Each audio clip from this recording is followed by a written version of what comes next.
The buyer called me from inside my own workshop while I was still wearing a hospital wristband. "Mr. Barrett?" "Yes." "My name is Caleb Jensen. I bought the building on Burlingame from your son." For a few seconds, I assumed the pain medication had gotten ahead of me. "What building?"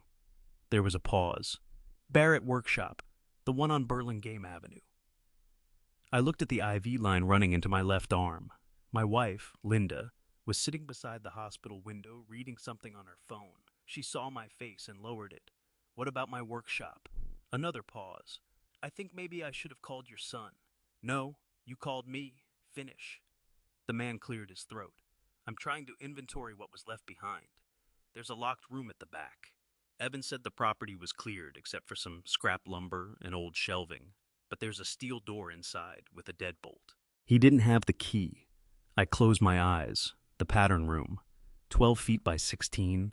Cinder block walls. A fire-rated steel door I installed 26 years earlier after a lacquer fire at another cabinet shop in town convinced me that storing paper patterns, templates, and finishing supplies behind wood framing was stupid. We stopped using it for chemicals years ago. For the last 18 months, my granddaughter had been using it as a design room. "Do not cut that lock," I said. Caleb went quiet. "Okay." "Did Evan tell you what's inside?" "He said it was old storage." I sat upright too quickly. Pain pulled through my abdomen. Linda stood. "Sam?" I raised a hand. "What did you see?" "I haven't opened it." "Then why did you call me?" Another hesitation. "There's a paper taped beside the door." "What paper?" "A use agreement." I stopped moving. "Oh, whose name?" "Megan Barrett, my granddaughter, 22 years old. Evan's daughter." Caleb continued. "It says she has permission to use that room through next June." I looked at Linda. She could hear enough from my side to understand something was wrong. "What date is on the agreement?" I asked. "April 18th. I knew the paper. I had written it. Not a lease, not a transfer of ownership. A simple license giving Megan permission to use the pattern room, one workbench, and certain tools while she built a portfolio and tried to turn furniture restoration into something that could pay her. She insisted on having something in writing. I had laughed at her. She said, "Grandpa, you taught me to put jobs in writing." I stopped laughing and printed 2 copies. One stayed in my office. One went on the wall by the room. "You bought the workshop when?" I asked. "Closed Tuesday." It was Thursday. I had been in Spectrum Butterworth Hospital since the previous Friday. Emergency bowel surgery. An infection afterward.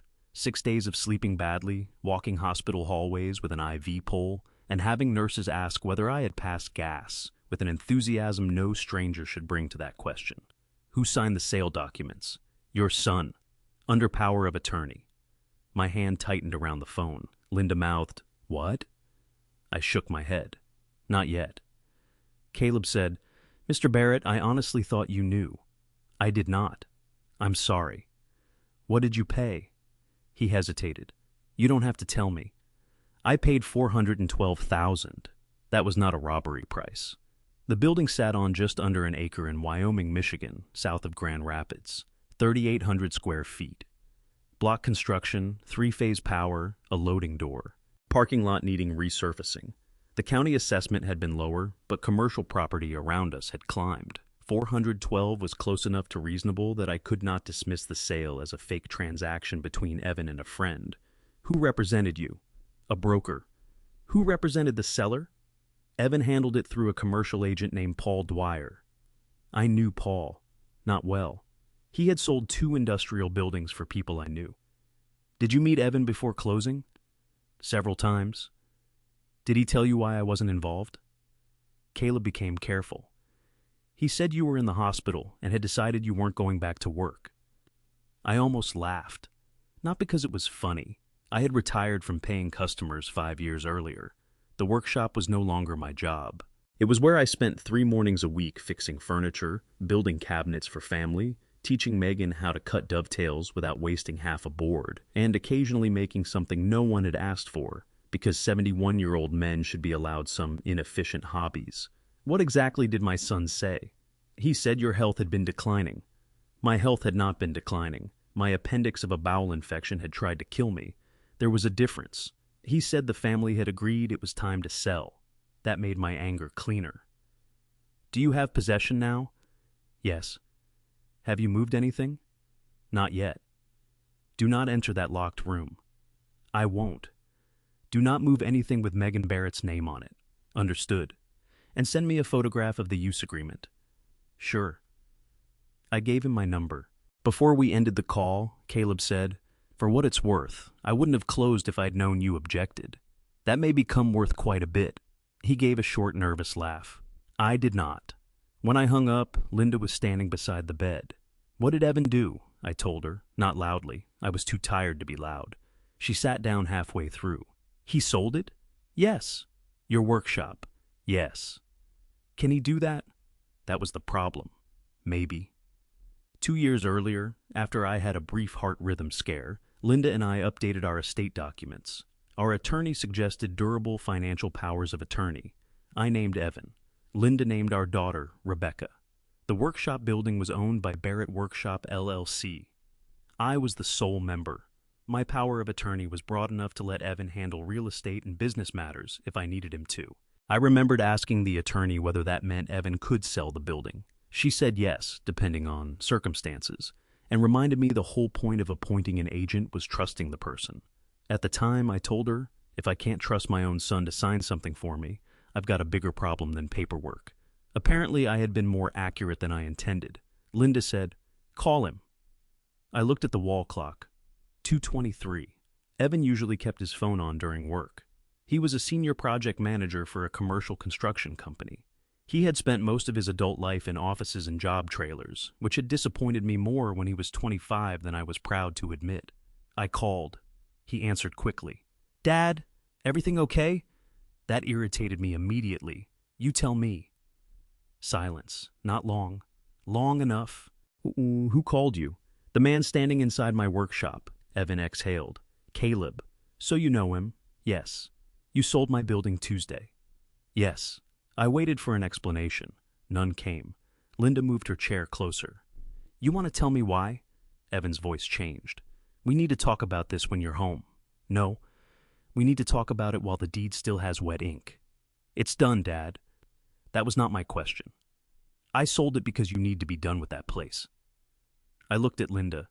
She shook her head slowly. "That decision belongs to me. You almost died last week." "I had emergency surgery." "You were septic. And now I'm sitting up arguing with you, which should reassure everybody. This isn't funny." "I agree." Evan lowered his voice. "You can't keep climbing ladders and running saws alone." "I don't climb ladders alone. You're 71. I noticed. Megan is in there constantly." There it was. Not medical bills, not taxes. Megan. "What does your daughter have to do with selling my property?" "She has everything to do with it." Linda looked at me. I said, "Explain." Evan did not. "Dad, you're in a hospital bed. I'm not doing this right now. You did the sale while I was in the hospital. That's different." "Remarkably. You signed the power of attorney." "I did not sign permission for you to decide I was finished with my own building. You told me last winter that if you ever couldn't use the shop anymore, we should sell before taxes and maintenance ate it alive." I remembered saying something like that, after a water line froze in January and cost me $8,000. I had complained that buildings became expensive pets after retirement. That was not the same as authorizing a sale, but I had said it. "What account has the money?" I asked. "Your LLC account." That surprised me. "You didn't take proceeds?" "No." "Pay yourself?" "No." "Move anything?" "No." So my first angry theory died before it fully formed. Evan had not sold my workshop to steal $400,000. The proceeds were apparently still mine. That made the betrayal harder to categorize. "Did you list it after I went into the hospital?" Silence. I looked at the calendar on the wall. 6 days. Commercial property does not normally list, inspect, negotiate, title, finance, and close in 6 days. Evan, no. When? 3 weeks ago. Linda stared at me. There it was. The first contradiction that mattered. My hospitalization had not caused the sale. It had given Evan the opportunity to finish one he had already started. 3 weeks ago, I said. Yes. Before I got sick. Yes. Did you use the power of attorney to sign the listing agreement? Yes. Why? Because I knew you wouldn't. That answer hurt more than if he had lied. At least we agree on one thing. Dad, did Megan know? No. Did Rebecca? No. Your mother? No. Linda's face hardened beside me. So the family had agreed. Evan went quiet. Caleb had repeated those words. The family had agreed it was time to sell. There had been no family agreement. There had been Evan. What did you tell the buyer about the locked room? Old pattern storage. You knew Megan uses it. Silence. You knew. Yes. You knew there was a written agreement on the wall. I didn't know you put it in writing. That sentence told me something I would need later. Evan knew his daughter had been working there. He did not know how formal I had made it. What do you think is in that room? I asked. Her furniture projects? Anything else? I don't know. That was true. At least I thought it was. I had given Megan the second key 16 months earlier. Since then, she had treated the pattern room as hers. She changed the lights, built storage shelves, put a drafting table against the south wall. I knocked before going in if the door was closed, not because she owned the room, because adults deserve doors people knock on. When were you planning to tell me the workshop was sold? Evan took too long. After you came home. I closed my eyes. That was not the answer. He had been planning the sale before I entered the hospital. If I had not gotten sick, he would have needed another way to explain why I no longer owned a building I visited 3 mornings a week. I asked him that. He said nothing. Evan, I thought once it was done, you'd understand. There are sentences that reveal more about a person than the explanation around them. That one did. He did not believe I would agree. He believed agreement would become unnecessary after he made the decision irreversible. I ended the call before anger made me stupid. Then I called Megan. No answer. Again. Voicemail. I texted. Call me before you go to the workshop. Do not enter until we talk. 3 minutes later, Caleb sent the photograph. The use agreement was still taped beside the steel door. Underneath it, barely visible in the picture, was something else. A white envelope taped to the wall. Across the front, in Megan's handwriting, Grandpa, if Evan ever makes you open this without me, call me first. I enlarged the photograph, read it again. Linda leaned over my shoulder. What does that mean? I don't know. For the first time since Caleb called, the locked room became more than evidence that Evan had sold an actively used workshop. Megan had expected some kind of conflict involving her father, expected it strongly enough to leave instructions for me on the outside of a room only she and I were supposed to access. And whatever she had put behind that steel door, my son had sold the entire building without knowing it was there. And whatever she had put behind that steel door, my son had sold the entire building without knowing it was there. Megan called 11 minutes later. Grandpa? Where are you? In my car? Not at the workshop? No. I got your text. Good. She was breathing fast, not crying. Megan rarely cried when she was frightened. She became efficient instead. Did Dad sell it? Yes. Silence. When? Closed Tuesday. He actually did it. That bothered me. You knew he was trying? I knew he wanted you to sell. That is different. I know. What's in the room? Another pause. My stuff. I know about the furniture. Not just furniture. Linda sat beside me. I put the phone on speaker. Megan, your grandmother is here. Hi, Grandma, Linda said. Hi, sweetheart. Tell us what's happening. Megan breathed out. Dad came by about 2 weeks ago with a guy I didn't know. Paul Dwyer? I didn't know his name then. The broker. So it was a broker. Yes. She swore under her breath, then apologized automatically. I almost told her I had heard worse in a cabinet shop before breakfast. What did Evan tell you? He said the guy was doing an insurance valuation. I looked at Linda. That made no sense. Our property insurance had renewed in March. No inspection was scheduled. Did Paul go inside? Yes. With your father? Yes. Did they look at the pattern room? They tried. Locked? Yes. What did you say? That I was working in there and I had the key. And your father? He told me I needed to start moving my things out. That was new. When? Same day. What reason? Megan hesitated. He said you were simplifying. I closed my eyes. The word was mine. I had used it often after retirement. Simplifying insurance, simplifying taxes, simplifying which tools I kept. I had never used it to mean selling the workshop. Did he say I had decided that? Yes. Exactly? He said, Grandpa knows he can't keep the building forever. He's finally being realistic. Linda made a small sound beside me. I said, Why didn't you call me? I almost did, but Dad said you didn't want another argument about the shop. Another? Megan went quiet. That one had history in it. What argument? Mine. I waited. She said, About the job. What job?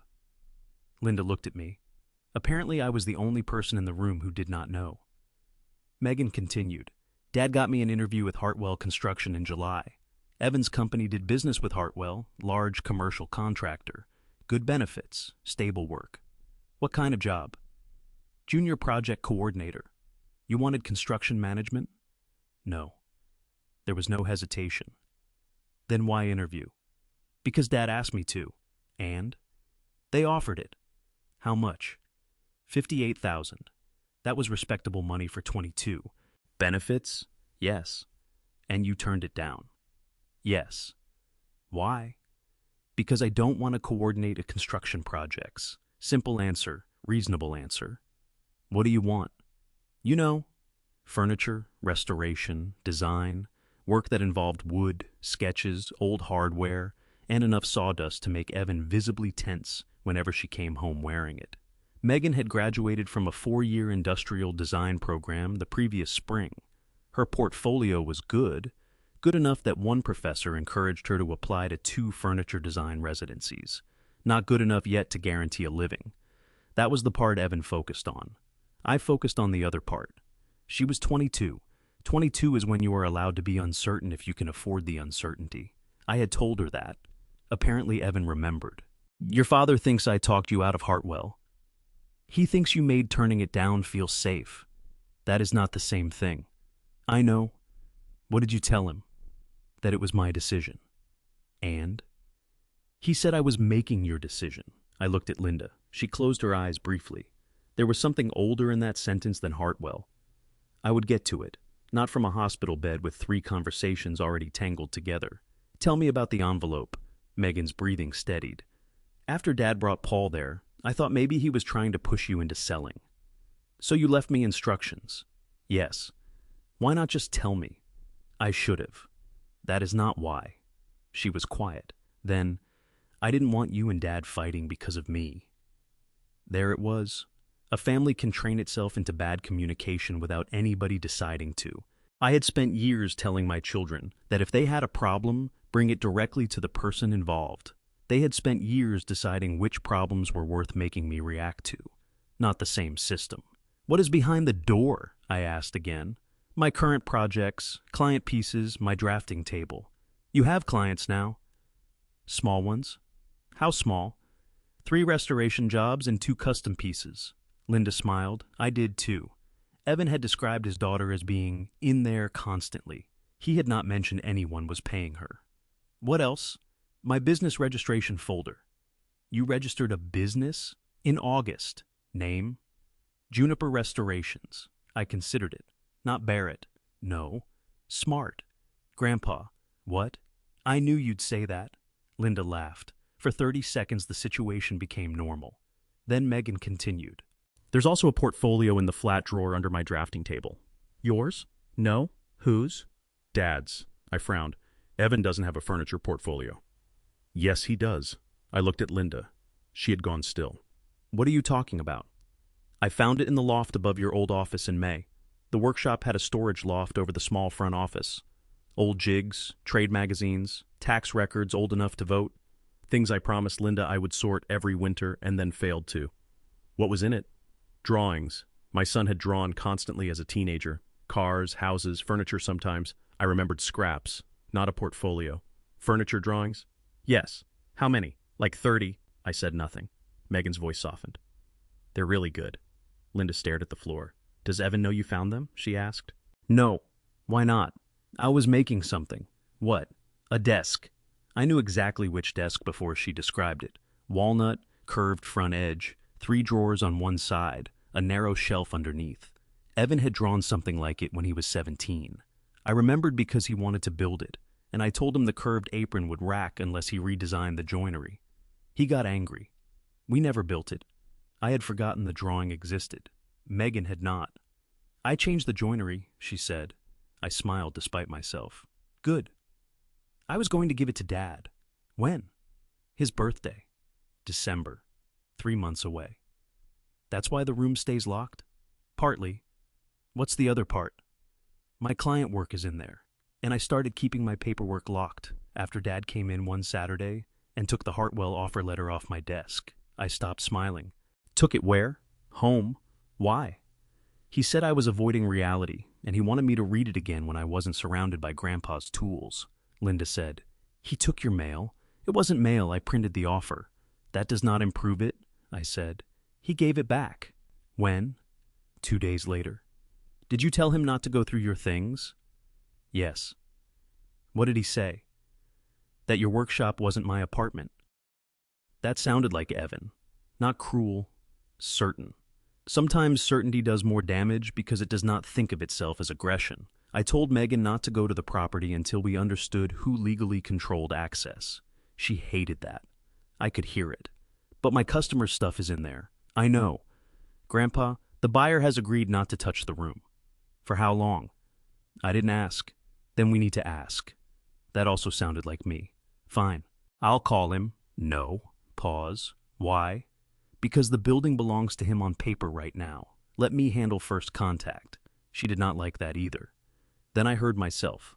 Let me handle it. The phrase every father uses when he is about to become helpful enough to remove someone else from their own problem. Megan. Yeah? I take that back. She waited. Call Caleb yourself. Tell him you have property inside under a written use agreement. Be polite. Do not threaten him. Copy me on whatever you send. Okay? Better? Yes. Good.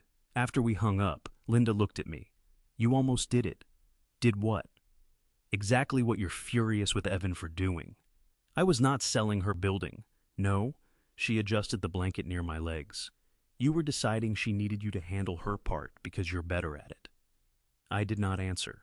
Marriage has a way of turning self-reflection into a service someone else provides. At 4, I called Paul Dwyer. He answered from his office. Sam, I heard you had surgery. I heard you sold my building. That silenced him. Evan said you knew. I didn't. Oh. Not a good word from a real estate broker. When did he first contact you? July 29th? 3 weeks earlier. What did he say? That you had decided to dispose of the workshop and wanted him to handle it quietly. Why quietly? He said you didn't want neighbors and former customers making a fuss. That was believable enough that I almost admired it. What did he tell you about his authority? That he held your durable power of attorney and had authority over Barrett Workshop, LLC. Did you see the document? Yes. Did you verify it? The title company reviewed it. So this had not been sloppy. Evan had used real authority. That mattered. Did you ever ask to speak with me? Yes. I stopped. What? I asked Evan whether you wanted to discuss pricing. And? He said no. Did he give a reason?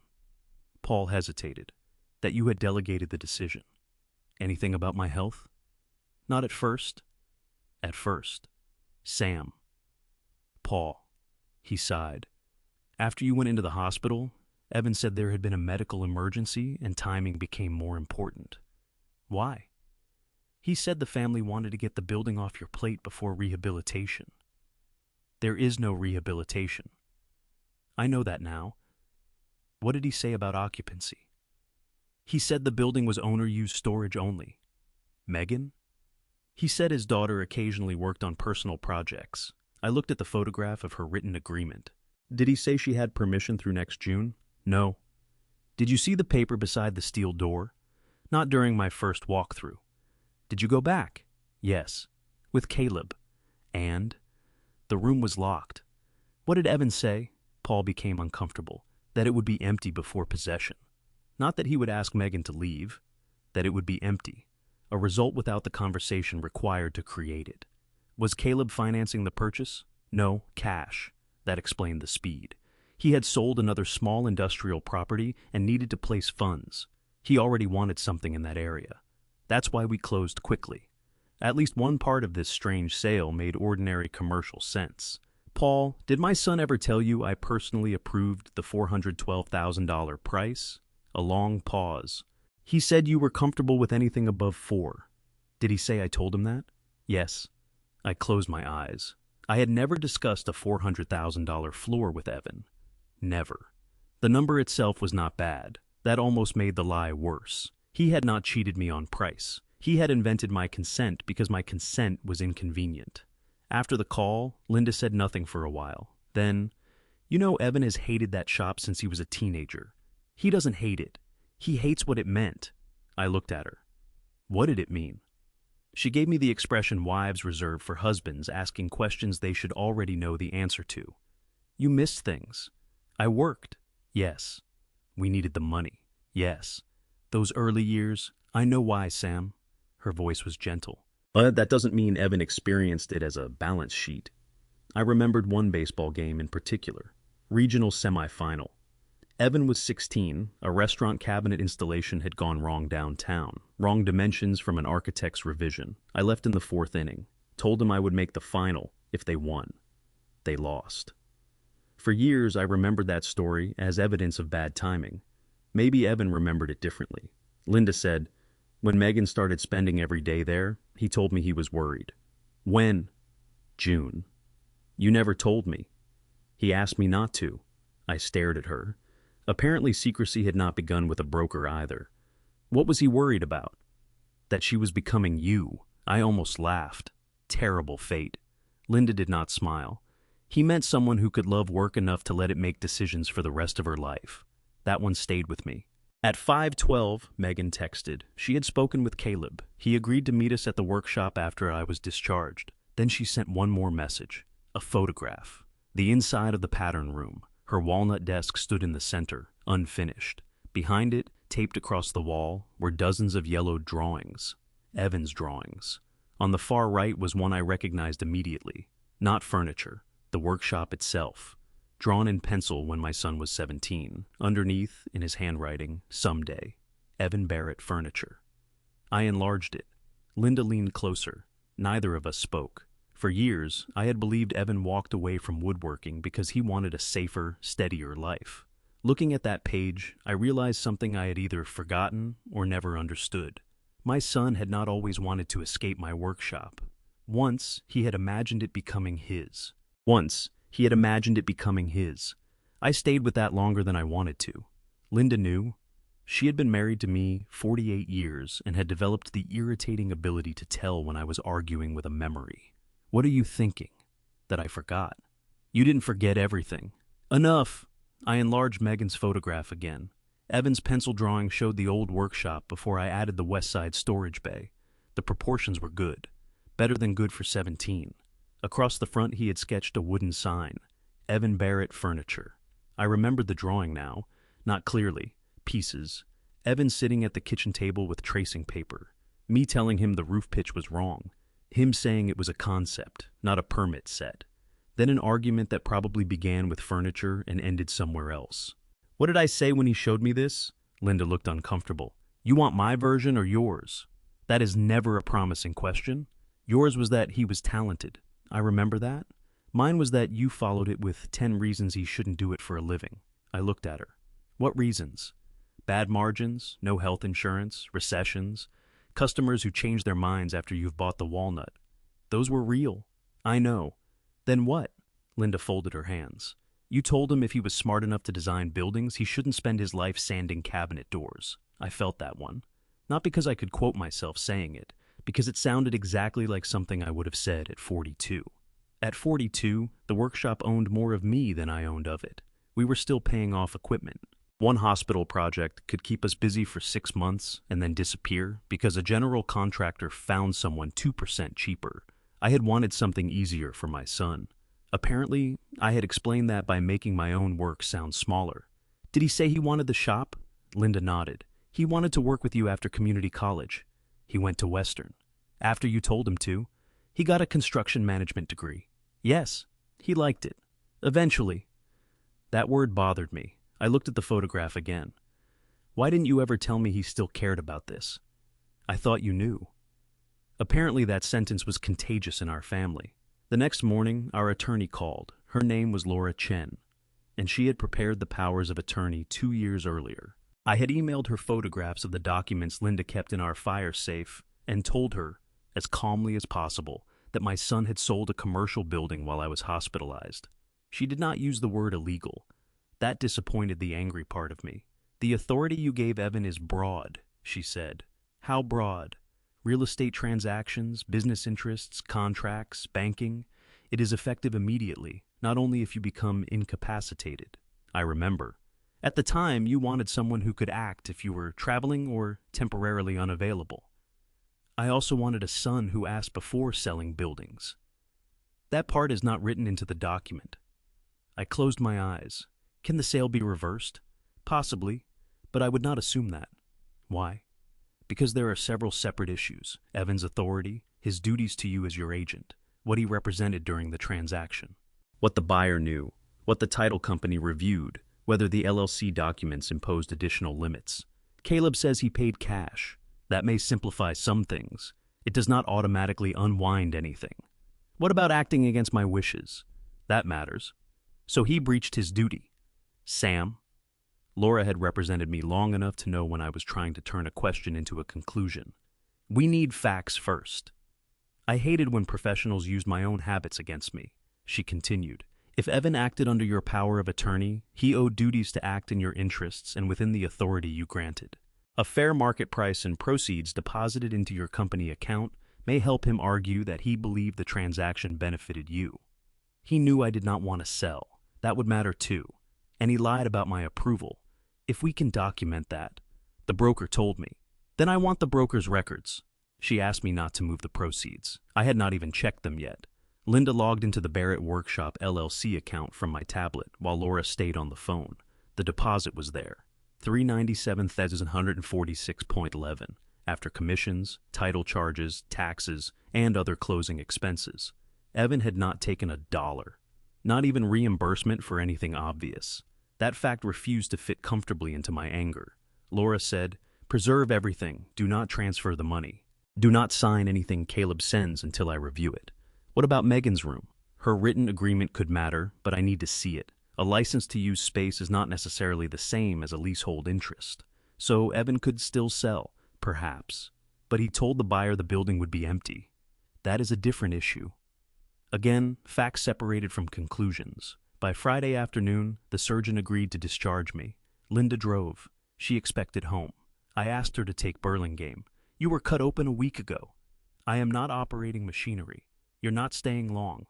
Define long. 45 minutes. An hour. 50. We settled on 55 because marriage is mostly negotiated nonsense attached to important things. Caleb Jensen was already there when we arrived. He was 50, maybe a little younger, wearing work boots and a navy polo shirt. His company manufactured custom metal railings and architectural steel. He had bought my building because his current shop was cramped and he wanted a second location for finishing and small fabrication. That made sense. So did the price. I disliked how reasonable he was. "I'm sorry about all this," he said. "You bought property from someone holding recorded authority. I'm not blaming you yet." Yet. Laura says I should avoid premature conclusions. Caleb smiled. "Sounds like Laura has known you a while." Megan pulled in 2 minutes later. She got out carrying a ring of keys and headed straight for me, then stopped. "You look terrible." "Hospital hospitality?" She hugged me carefully. Evan was not there. I had not invited him. That was deliberate. Maybe not wise, but deliberate. Caleb unlocked the main entrance. The shop looked almost exactly as I had left it the previous Thursday. My workbench, clamp racks, table saw, dust collector. The old coffee maker Linda had threatened to throw away since 2018. Small green stickers had been placed on certain items. I pointed. "What are those?" Caleb answered. "Evan marked personal property excluded from the sale." I checked. My hand tools, portable machines, tool chest, lumber racks. He had excluded almost everything I considered mine, even the coffee maker. Again, not theft. Again, more complicated. We walked toward the back. The steel door waited beneath Megan's use agreement. The white envelope was still taped beside it. She removed it and handed it to me. Inside was one sheet. "Grandpa, if Dad is involved and I'm not here, please don't let anybody clear this room until I can explain. Nothing dangerous is inside. Nothing illegal. I just don't want Dad seeing the wall before I'm ready. I looked at her. The wall? She nodded. You'll understand. She unlocked the deadbolt. The room smelled like walnut dust, paste wax, and coffee. Her drafting table stood beneath upgraded LED lights. 3 client pieces occupied padded stands, a small mahogany side table, a painted chest with half the finish removed, 2 dining chairs labeled with blue painter's tape. Real work. Not pretending. The walnut desk sat in the center beneath a canvas drop cloth. Megan pulled it back. I recognized Evan's design immediately. She had improved it. The curved front stayed. The drawer proportions were almost identical, but underneath she had changed the apron and added concealed corner blocks where teenage Evan's version would have twisted itself apart after one humid Michigan summer. You fixed the joinery. I told you. You did. Then I looked at the wall. 32 drawings, some pencil, some ink, several mounted on yellowing presentation board, all Evans, furniture, cabinet elevations, chairs, a stereo cabinet designed for equipment nobody under 40 would recognize. And near the center, the workshop drawing. Megan had arranged them carefully, not as evidence, as an exhibit. I was going to bring Dad here on his birthday, she said. To show him this? And the desk. I moved closer. A sheet beside the workshop plan had comments written in red pencil, my handwriting. I recognized it before reading the words. Good eye for proportion. Door swing at office won't work. Roofline needs thought. Below that, another note, smaller. Don't build your life around this place. You can do better than I did. I touched the paper. Memory returned with uncomfortable precision. Evan had shown me the plan one Sunday afternoon. He said he wanted to take drafting classes, work in the shop, maybe eventually add his name to the business. I was exhausted that year. A hospital cabinet contract had nearly ruined us after the general contractor held payment for 90 days. Linda and I had borrowed against the house once to cover payroll. I saw Evan's drawing and thought my 17-year-old son was volunteering for every fear I had spent 20 years carrying. So I told him he could do better. I thought that was love. He apparently heard something else. Megan opened a flat portfolio case. There's more. Inside were school projects from Evan's senior year. One was a career planning assignment. 5-year goal, finish design construction degree and work with my dad while learning the business. 10-year goal, run Barrett workshop with him or start my own furniture company. I sat on the edge of her workbench. Linda stood beside me. She did not say I told you so. After 48 years, she knew some victories were too expensive to enjoy. Megan said, Dad never told me any of this. Where did you find it? Loft. In what? An old cardboard portfolio behind the blueprint cabinet. Did your father store it there? I guess. That mattered. Evan had not thrown these drawings away. He had left them in the workshop for almost 30 years. Why were you looking? Megan hesitated. I wanted old Barrett workshop logos for my portfolio. And found this. Yes. What did you think? That Dad used to want what I want. There was no accusation in her voice. That made it worse. And then? I asked Grandma if Dad ever worked here. Linda nodded. She asked me in May. I looked at my wife. You knew she found these. Not all of them. What did you tell her? That Evan worked summers and weekends through college. He did. And that you two fought. We did that too. Megan pulled another sheet from the case. This one was not a drawing, a folded letter, no envelope, typed on the workshop's old letterhead. Date, August 14th, 2001. I would have been 47, Evan 22. I recognized the first sentence, not because I remembered the paper, because I remembered the argument that produced it. Evan, I am not making you a partner in Barrett Workshop this year. I stopped. Megan watched me. What happened? I read the rest. I had written that Evan needed more field experience, more knowledge of estimating, payroll, customer management, and commercial contracts. All reasonable. Then near the bottom, if you still want this after 5 years in the real world, we can discuss it again. 5 years, I remembered saying that. I did not remember ever discussing it again. Evan took the construction job, got married, bought a house. Megan was born. He moved into project management. The workshop survived, then grew. I assumed he had chosen another life. Maybe he assumed I had closed the door. Caleb had stayed near the entrance to the room, politely pretending not to hear family history. Then he pointed toward the bottom corner of the letter. There's handwriting there. I looked. Not mine. Evan's. Blue pen. Probably written years after I typed the letter. Only 6 words. 5 years came. He never asked. I sat very still. My working theory changed in that moment. Until then, I thought Evan had sold the workshop because he was frightened Megan would choose an unstable career, and because he believed I was too old to keep the place safely. Those things might still be true, but the locked room had exposed something older underneath them. My son had not always hated the workshop. He had once waited for me to invite him back into it, and I had spent nearly 30 years believing that because he stopped asking, he had stopped wanting. I stayed on Megan's workbench for another minute, looking at the sentence in blue ink. 5 years came. He never asked. It was not completely fair. That was what I told myself first. Then I realized fairness had very little to do with how a 27-year-old son remembers waiting for his father. Caleb cleared his throat from the doorway. I hate to interrupt this, but there's something else you should see. He held a folder. Closing documents? Copies. I stood carefully. My abdomen reminded me I had been discharged from a hospital less than an hour earlier. Linda noticed. Sit. I'm fine. You can read sitting. Marriage again. I sat. Caleb handed me a seller's affidavit the title company had required before closing. Most of it was standard enough. No pending condemnation, no undisclosed liens known to the seller, no parties claiming possession other than those disclosed. Near the bottom was a checked box beside a statement that the property would be delivered vacant except for personal property specifically excluded from the sale. Signed, Evan Barrett. Attorney in fact for Samuel Barrett, sole member, Barrett Workshop, LLC. I pointed to the line. Did he tell you Megan was using the building? Caleb nodded. After I saw the locked room. When was that? Final walkthrough Monday, the day before closing. What did you ask him? I asked why it was locked. And? He said his daughter had some hobby projects inside. Megan's face tightened. Hobby. Caleb looked apologetic. That was his word. What did he say about the agreement on the wall? He read it. I turned toward him. He read it. Yes. But told you the building would be vacant. He said the agreement was just something between family members and that Megan would have everything out after closing. Megan said, He never told me closing was Tuesday. Caleb looked at her. I understand that now. Did he tell you I agreed to leave? No. Did you ask? I asked whether there was any tenancy issue. He said no. I looked again at Evan's signature.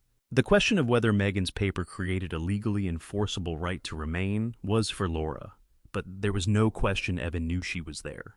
No question he expected the buyer to receive the room empty. And apparently, no question he believed he could make that happen without asking the person using it. Caleb handed me another page. Paul forwarded this after you called him. It was an email from Evan to Paul Dwyer, dated August 6th, 5 days before my surgery. Megan has no lease or ownership interest. She uses one back room because Dad indulges the furniture thing. I'll handle getting her out.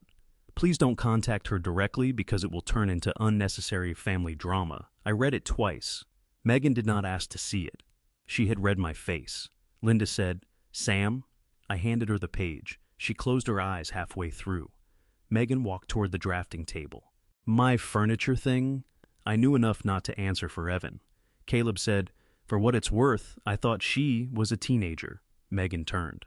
What? From the way he described it? I thought his daughter kept some school projects here. I'm 22. I know that now. And people pay me. I can see that. There was no insult in his voice. Just an innocent buyer realizing how much family context had been removed from his transaction.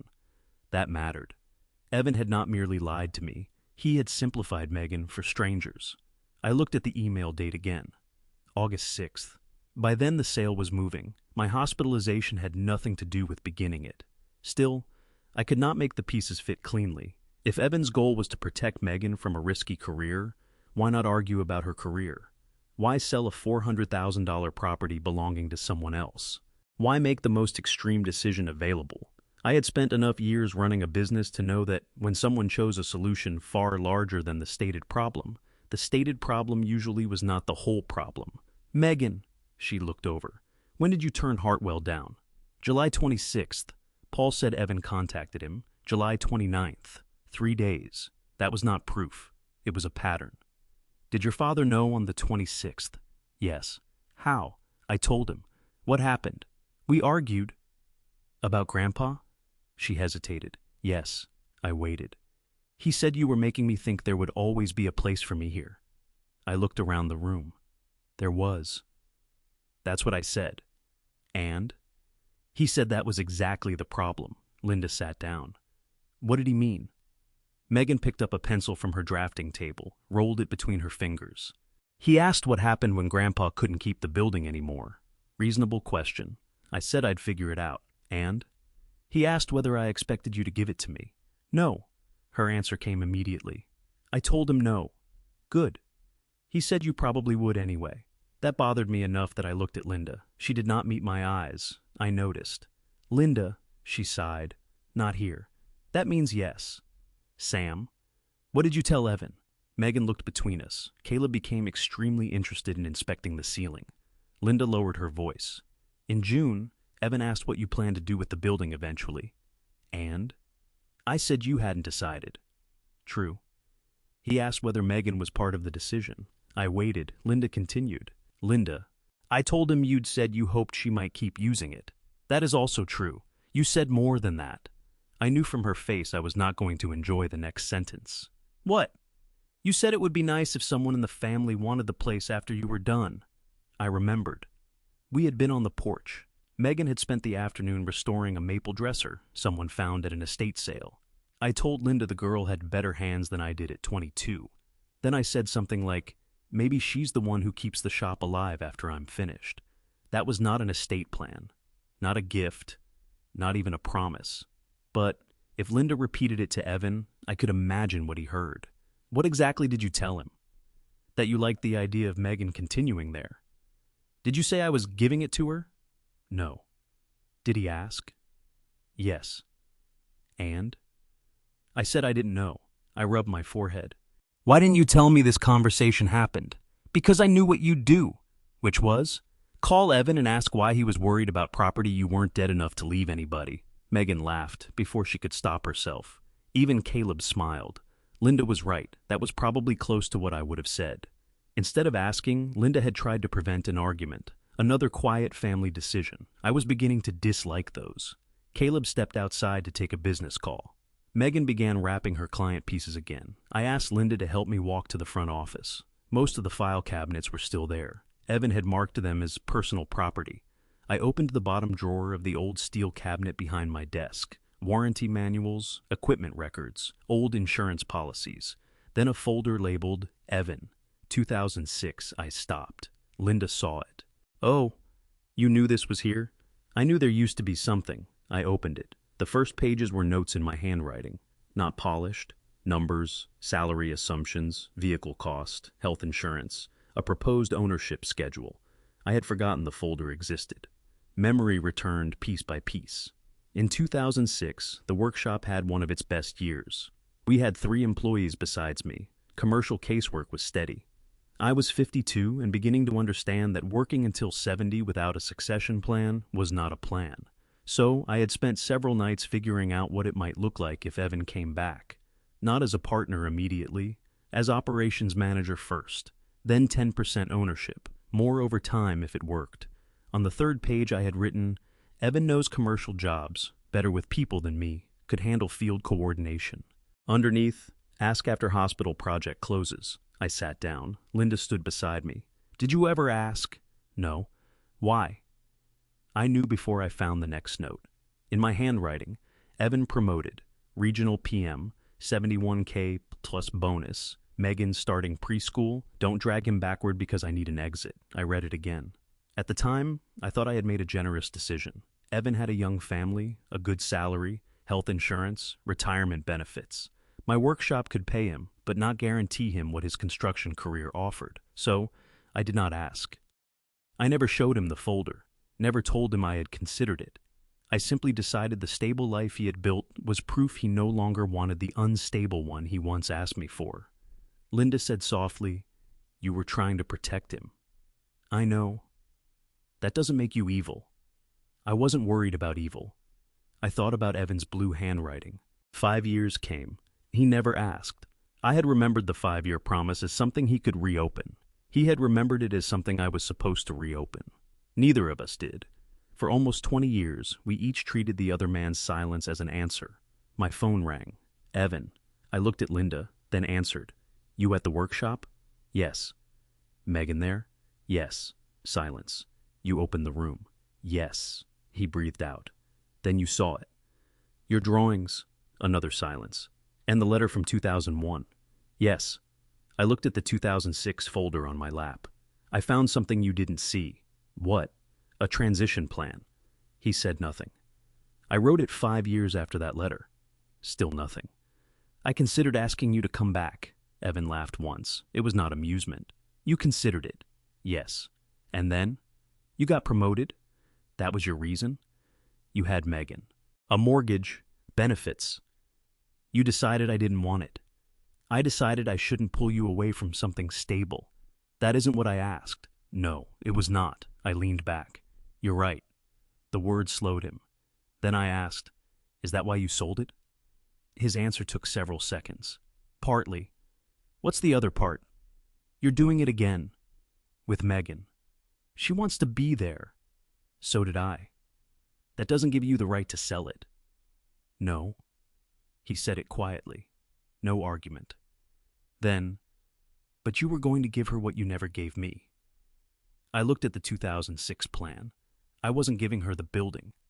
You were getting ready to. Who told you that? You did? I never had that conversation with you. Not with me. His voice hardened. You had it with a lawyer. I stopped. What lawyer? Laura Chen. I knew immediately there was something I had not connected to any of this. Evan continued. I saw the draft in your office 6 weeks ago. Linda looked at me. What draft? She asked. I did not answer her, because suddenly I knew exactly what Evan meant, and for the first time since learning he had sold the workshop, I understood that my son had not begun with a broker. He had begun with something I had quietly set in motion myself. I knew exactly which draft. 6 weeks earlier, before Hartwell, before Paul Dwyer, before anybody used the word sale, I had called Laura Chen about Megan, not about giving her the workshop. That distinction mattered enough that I wanted Evan to hear it before he built anything else around what he thought he saw. I asked Laura to draft an option, I said. Evan went quiet. Linda pulled a chair closer. Megan stood beside the walnut desk. What kind of option? She asked. A way for you to keep using a part of the building if I died or decided to stop maintaining it. Her expression changed. You never told me. It wasn't ready. Evan laughed softly through the phone. That's convenient. No, it's accurate. What did the draft say? You read it? I want to hear what you thought it said. There was more anger in that sentence than I expected. So I told him. The original idea had come to me after Megan registered Juniper Restorations. She had 3 clients by then. Small jobs, nothing that would impress a banker, enough to make what she was doing different from borrowing Grandpa's tools on weekends. She was building something. I also knew I was 71, and that my workshop arrangement made sense only because I was there to explain it. If I dropped dead, Linda would inherit my interest in Barrett Workshop LLC under our estate plan. Linda did not want a commercial building. She had said that plainly. If I became unable to manage things for a year, Evan could act under the power of attorney. I had now learned exactly how much flexibility that gave him. At the time, I had been thinking about a simpler problem. What happened to Megan's work if something happened to me? So, I asked Laura for a draft that would give Juniper Restorations a defined right to use the pattern room and 1 work area for 2 years. Not free. Modest rent. Enough to cover her share of utilities and insurance. Then, if I decided to sell the whole property during that period, Megan would receive a right of first offer. Not a right to buy it cheaply. Not a gift. Not a deed. A chance to make an offer before I took the building to the open market. If we could not agree on price, I could still sell elsewhere. That's not what I saw, Evan said. What did you see? A purchase option. I frowned. Linda looked at me. Megan said, Grandpa? I held up a hand. Evan, what exactly was the document called? Silence, then commercial lease and purchase option. I felt something settle unpleasantly into place. Laura had prepared more than one version. I remembered her saying she would send alternatives. I had skimmed the email, printed the packet. Then a hospital volunteer board meeting ran long. Megan arrived with a drawer that would not fit, and I put the papers on my office desk. I never went back through all of them. You saw one of Laura's alternatives. One of them? Yes. You're saying you weren't going to sign it. I'm saying I had not decided. What was the purchase price? I don't know. You do. I searched my memory. Laura had suggested one structure where Megan could lease part of the building and receive an option after 3 years based on an independent appraisal at that time, minus no gift credit beyond whatever the lease specifically earned, no fixed bargain price, no immediate transfer. Appraised value. And financing? Possibly seller financing for part of it. Evan laughed again. There was no humor in it. So you were going to finance your granddaughter buying the building. I was considering whether I could. You never considered that for me. That is not true. The 2006 folder lay on my lap, evidence that I had considered exactly that kind of transition for him. The problem was, he had never known. You considered it in a drawer, Evan said. I did not answer, because that was fair. Megan sat down. Dad, I never asked Grandpa to give me the building. I know. Did you? What? Did you think I asked him? No. Then why are you angry at me? I'm not angry at you. She looked around the room. You sold the place I work because you thought Grandpa might let me keep working here. That's not the same thing. Feels close. Evan's voice tightened. You turned down a good job because this place made you think you didn't need one. I turned down a job I didn't want. At 22, everybody thinks they can wait for the perfect thing. I don't think this is perfect. Then what do you think it is? Mine? That silenced him. Not the building, her work, her choice. Megan continued. Juniper is mine. The clients are mine. The furniture is mine. If it fails, I want it to fail because I couldn't make it work. Not because you sold Grandpa's building, so I'd have to take the job you picked. Evan said nothing. I should have stayed out of it. Almost did. Then I said, she's right. His answer came immediately. Of course you think she is. There was the wound. Not commercial real estate, not safety, not my age. You think I chose her. You did. When? 25 years ago. Linda closed her eyes. Megan looked confused. I was not, Evan continued. You told me to get out of that shop and build a real career. I told you not to tie your future to a business that nearly cost us the house twice. You told me I could do better? Yes. Do you know what that sounds like when the work is what you wanted? I looked at the drawings on the wall. No. I do. He took a breath. Then I did what you wanted. I did not choose construction management for you. You made everything else sound irresponsible. That hurt because I'd done something similar to Megan without noticing. Not by criticizing furniture, by quietly arranging a future for her. Even a generous option was still something I had begun designing before asking whether she wanted the responsibility attached to it. Megan said softly, Dad, you like your job. I do. So you didn't ruin your life. I didn't say I did. Then what are you mad about? He took too long. Finally, that I never got to know whether I could have done the other thing. Nobody answered. That was more honest than the sale. More honest than the broker emails. More honest than telling Caleb the family had agreed. I looked at his 17-year-old drawing, a business name that never existed. A future that became embarrassing once another future worked out reasonably well. Evan. What? When you saw Laura's draft, what did you think? That you had finally decided what happens to the shop. I hadn't. I didn't know that. You could have asked. Yes. Why didn't you? A long silence. Then, because I thought I knew the answer. That sentence belonged to both of us. I had not asked Evan whether he still wanted the workshop in 2006 because I thought I knew. He had not asked me whether I intended to give it to Megan because he thought he knew. Silence had been doing expensive work in our family for 20 years. Megan said, So you sold it first. Evan exhaled. Yes. That was the midpoint. The sale had not begun because I got sick.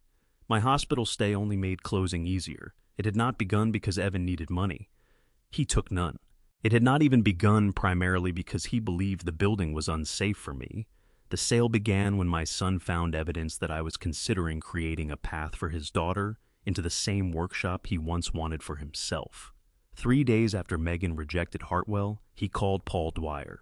He did not want to watch me give Megan what he believed I had refused him, and he did not want Megan making the choice he still wondered whether I had taken from him. He had turned 2 old injuries into one present decision, a decision about property that did not belong to him.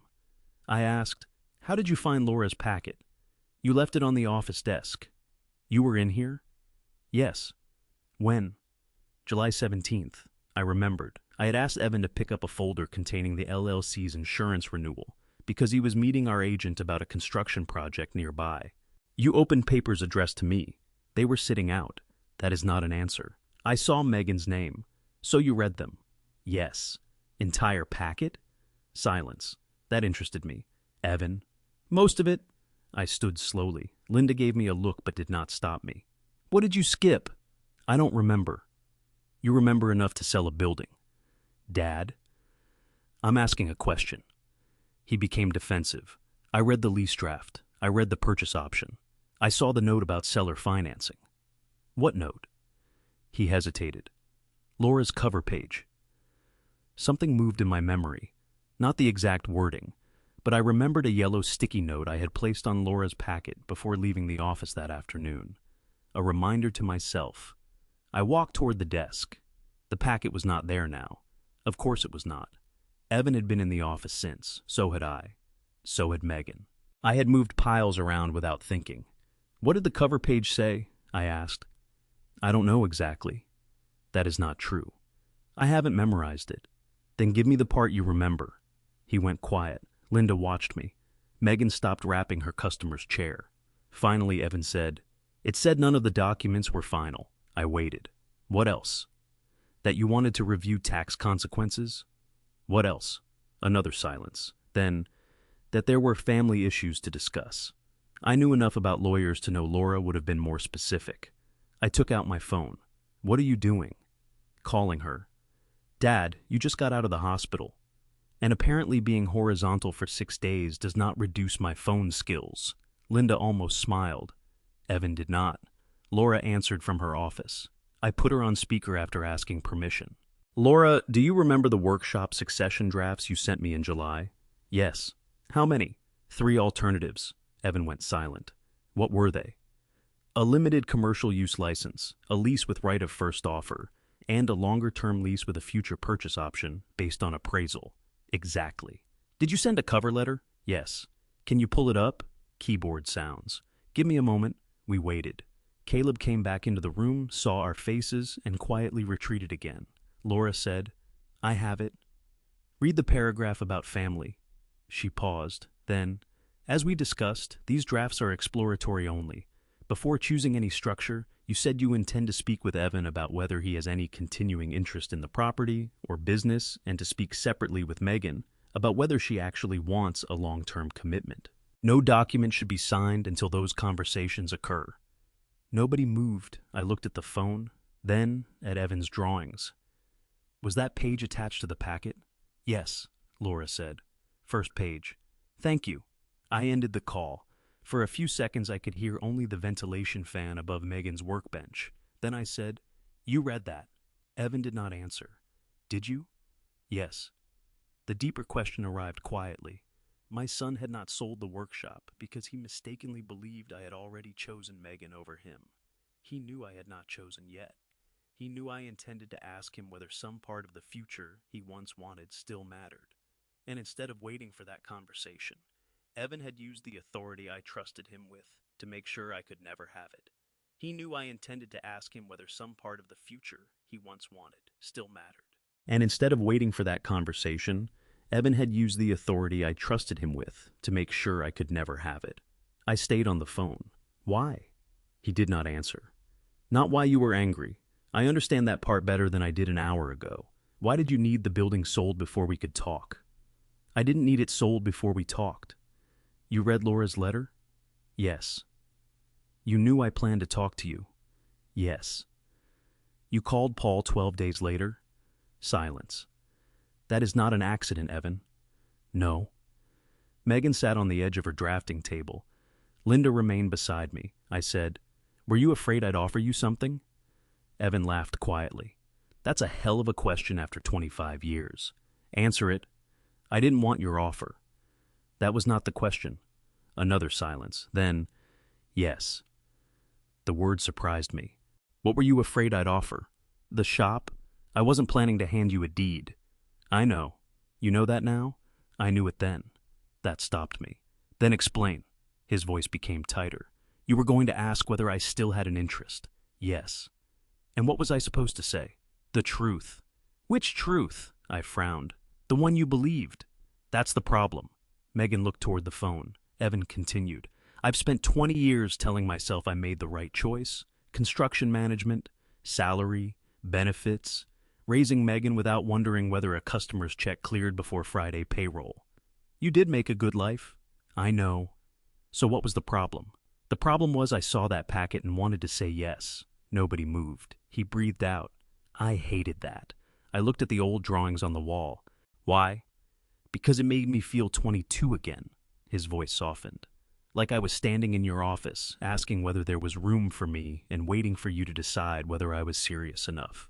I touched the 2006 transition folder. I would have asked what you wanted now. After Megan made the place interesting again. That is not fair. I know.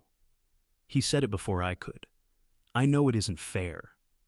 That mattered. He was not trying to prove his version was objective. He was telling me how it felt. I saw her name in Laura's packet. I saw a purchase option, seller financing, long-term lease. Then I read that you planned to ask me if I had any interest. And you assumed you were being offered leftovers. Yes, I let that sit. Then Megan asked, Dad, if you wanted the shop, why sell it to a stranger? Evan did not answer immediately. I didn't want the shop. You just said you wanted to say yes. That isn't the same thing. It sounds exactly the same. No, his voice sharpened. I wanted the life I imagined when I was 17. That life doesn't exist. Megan looked at the drawings. Evan continued. I'm 48. I have a career, a mortgage, retirement account, people who depend on me. I'm not quitting to start sanding furniture with my father because an old sketch made me nostalgic. No one asked you to, I said. Exactly. There was bitterness in that word. You were going to ask now, after it didn't matter anymore. It mattered enough that you sold the building. That silenced him. I could have stopped there. Should have. Instead, I asked the question my old insurance instincts had been waiting for. Did you choose Caleb because he could close fast? Evan's breathing changed. Linda looked at me. How do you know? I don't. Not yet. Did you? Yes. What other offers were there? Silence. Megan looked toward me. I stood. Evan. 1. How much? Dad. How much? 438. The number landed harder than I expected. Caleb had paid $412,000, $26,000 less. Linda said, You turned down $26,000? It wasn't that simple. It usually isn't, I said. Explain the complicated part. The other buyer needed financing. So, 45-day closing. Inspection? Yes. Environmental? Yes. Anything wrong with the offer? No. Any reason you believed they couldn't perform? No. Megan stared at the phone. Then why? Evan answered her. Because Caleb was cash. That explains certainty, I said. Not 26,000. I wanted it finished. Before what? He did not answer. I knew. Before the conversation Laura had told him I intended to have, before Megan could object, before I could find out the property was listed, before anyone in the family had time to turn his decision back into a question. When did the second offer come in? August 5th. I did the dates, 3 days before I entered the hospital. So you rejected the higher offer before I got sick? Yes. That removed the last medical excuse from the beginning of the sale. When did you accept Caleb's? August 6th. 2 days before my surgery. Yes. What was the original closing date? Another pause. August 21st. I looked at Linda. Tuesday had been the 12th. You moved it up? Yes. After I went into the hospital? Yes. There it was. Not the listing, not the decision to sell, the final step. You were under contract for the 21st, I said. I went into the hospital on the 8th. Then you moved closing up 9 days. Caleb was ready. That was not my question. No. Why? Evan's voice became quiet. Because I knew once you were home, I couldn't finish it. I closed my eyes. There are betrayals that depend on greed. This one depended on timing. My son had seen me temporarily unable to walk into my own office, call the broker, or stand in front of a closing and say no. And he had used that window. not to steal the proceeds, not to cheat me on some ridiculous price, to make his decision permanent while I was physically unable to interfere. Megan stood. You knew Grandpa would stop you. Yes. And you did it anyway. Yes. Why are you admitting all this now? Evan sounded exhausted. Because there's no good version left. That was the first sentence all afternoon I fully trusted. I looked toward the main shop. Caleb had returned from his call. He stood far enough away to give us privacy, but close enough that he had clearly heard parts. I waved him over. Caleb, did you know there was another offer? He looked confused. No. 438,000. His eyebrows rose. No. You paid 412 because Evan wanted a fast cash close. That's what Paul said. Did he tell you why speed mattered? Caleb hesitated. He said your health made certainty more important. Evan spoke from the phone. That's what I told Paul after Dad went in. I looked at Caleb. Before the hospital, what did you understand? That the family wanted a clean sale and didn't want the property tied up for 6 weeks. Family, again. A useful word when one person wanted to borrow legitimacy from everyone else. Caleb rubbed the back of his neck. I'm getting the feeling I was told a much simpler story. You were. He looked around the pattern room. Megan's use agreement was definitely not part of it. No, neither was this. He pointed toward the wall of drawings. I said, the drawings are family history, not a title issue. I understand. Then he added, but the representation that the building would be vacant is becoming a title issue for me. That caught my attention. You have counsel? Of course. So do I. I assumed? He looked almost apologetic. I'm supposed to start electrical work here Monday. Megan straightened. In this room? Not specifically this room, but I need access to the back wall for conduit. When? Monday. It was Friday. I looked at her. 3 client jobs, drafting table, her tools, Evan's drawings, the unfinished birthday desk. The legal mystery had just acquired a practical deadline. Caleb said, I'm not throwing anything into a dumpster. I appreciate that. But I bought the building for my company. I have a contractor scheduled. If the sale is going to be challenged, I need to know immediately. That was fair, which made it more difficult. I looked at the phone. Evan, come here.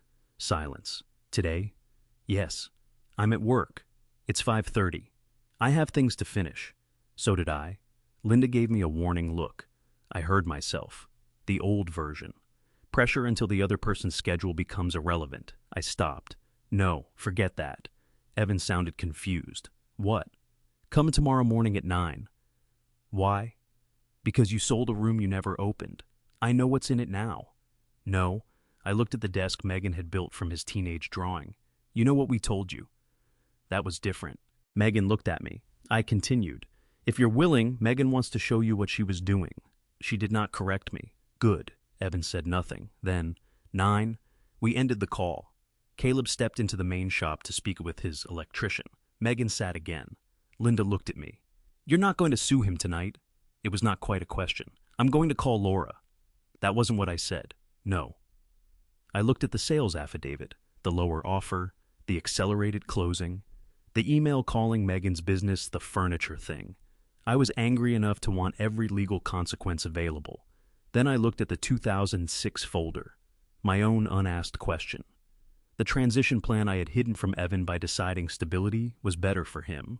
Not the same offense, but part of the same family habit. Make the decision, explain afterward. I called Laura from the workshop.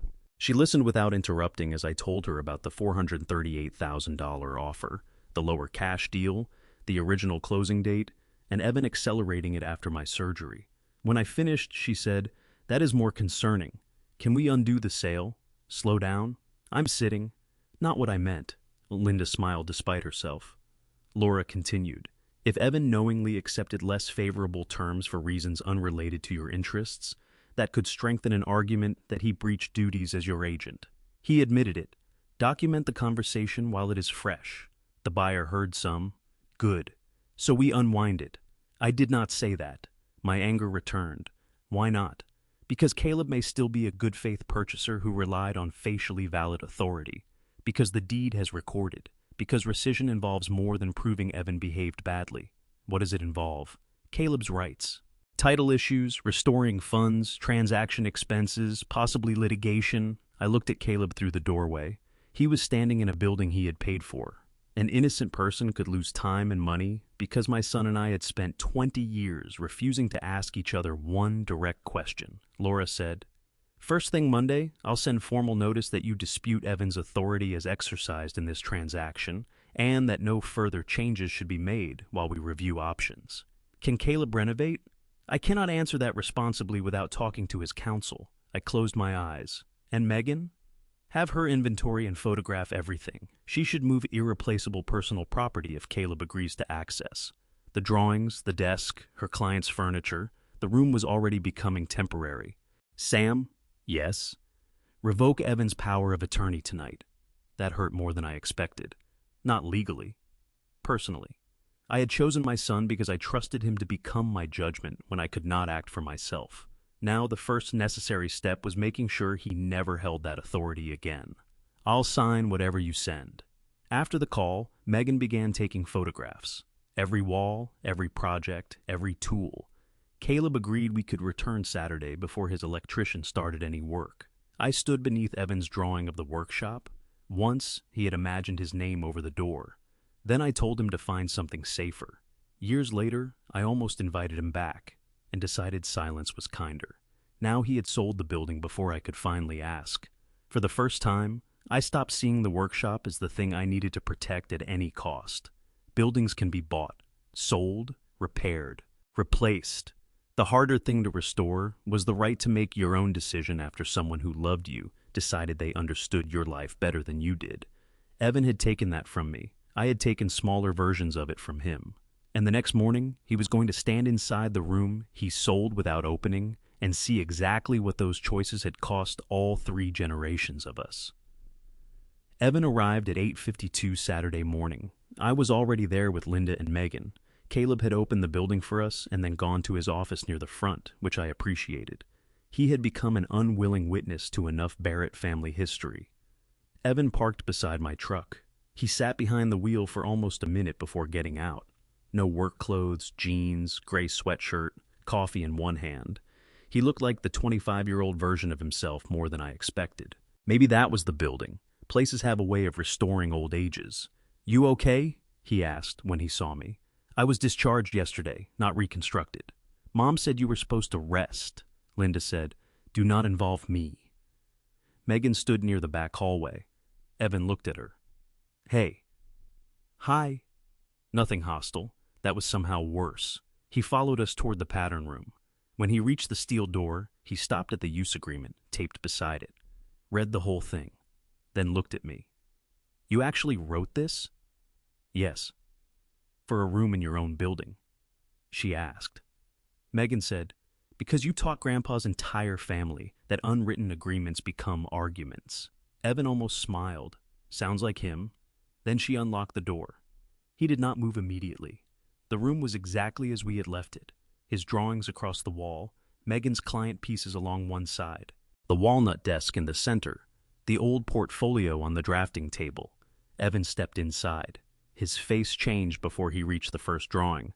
Not anger, recognition. He walked slowly from one sheet to the next, a stereo cabinet, a dining chair, a wall unit, the workshop plan. Then he stopped in front of the old paper with my red pencil comments. "Don't build your life around this place. You can do better than I did." He touched the bottom edge. "I forgot you wrote that." "So did I." He looked at me. "I didn't." That was fair. Megan pulled the drop cloth from the walnut desk. Evan turned. For several seconds, he stared at it without understanding. Then he moved closer. His hand followed the curved front edge. "Where did you get this?" Megan pointed toward the wall, his teenage drawing. He looked from the paper to the desk. "No." "Yes." "You built this?" "Mostly." "Mostly?" "Grandpa helped me resaw the walnut because his bandsaw scares me." "It should," I said. "Finally, good judgment from someone in this family."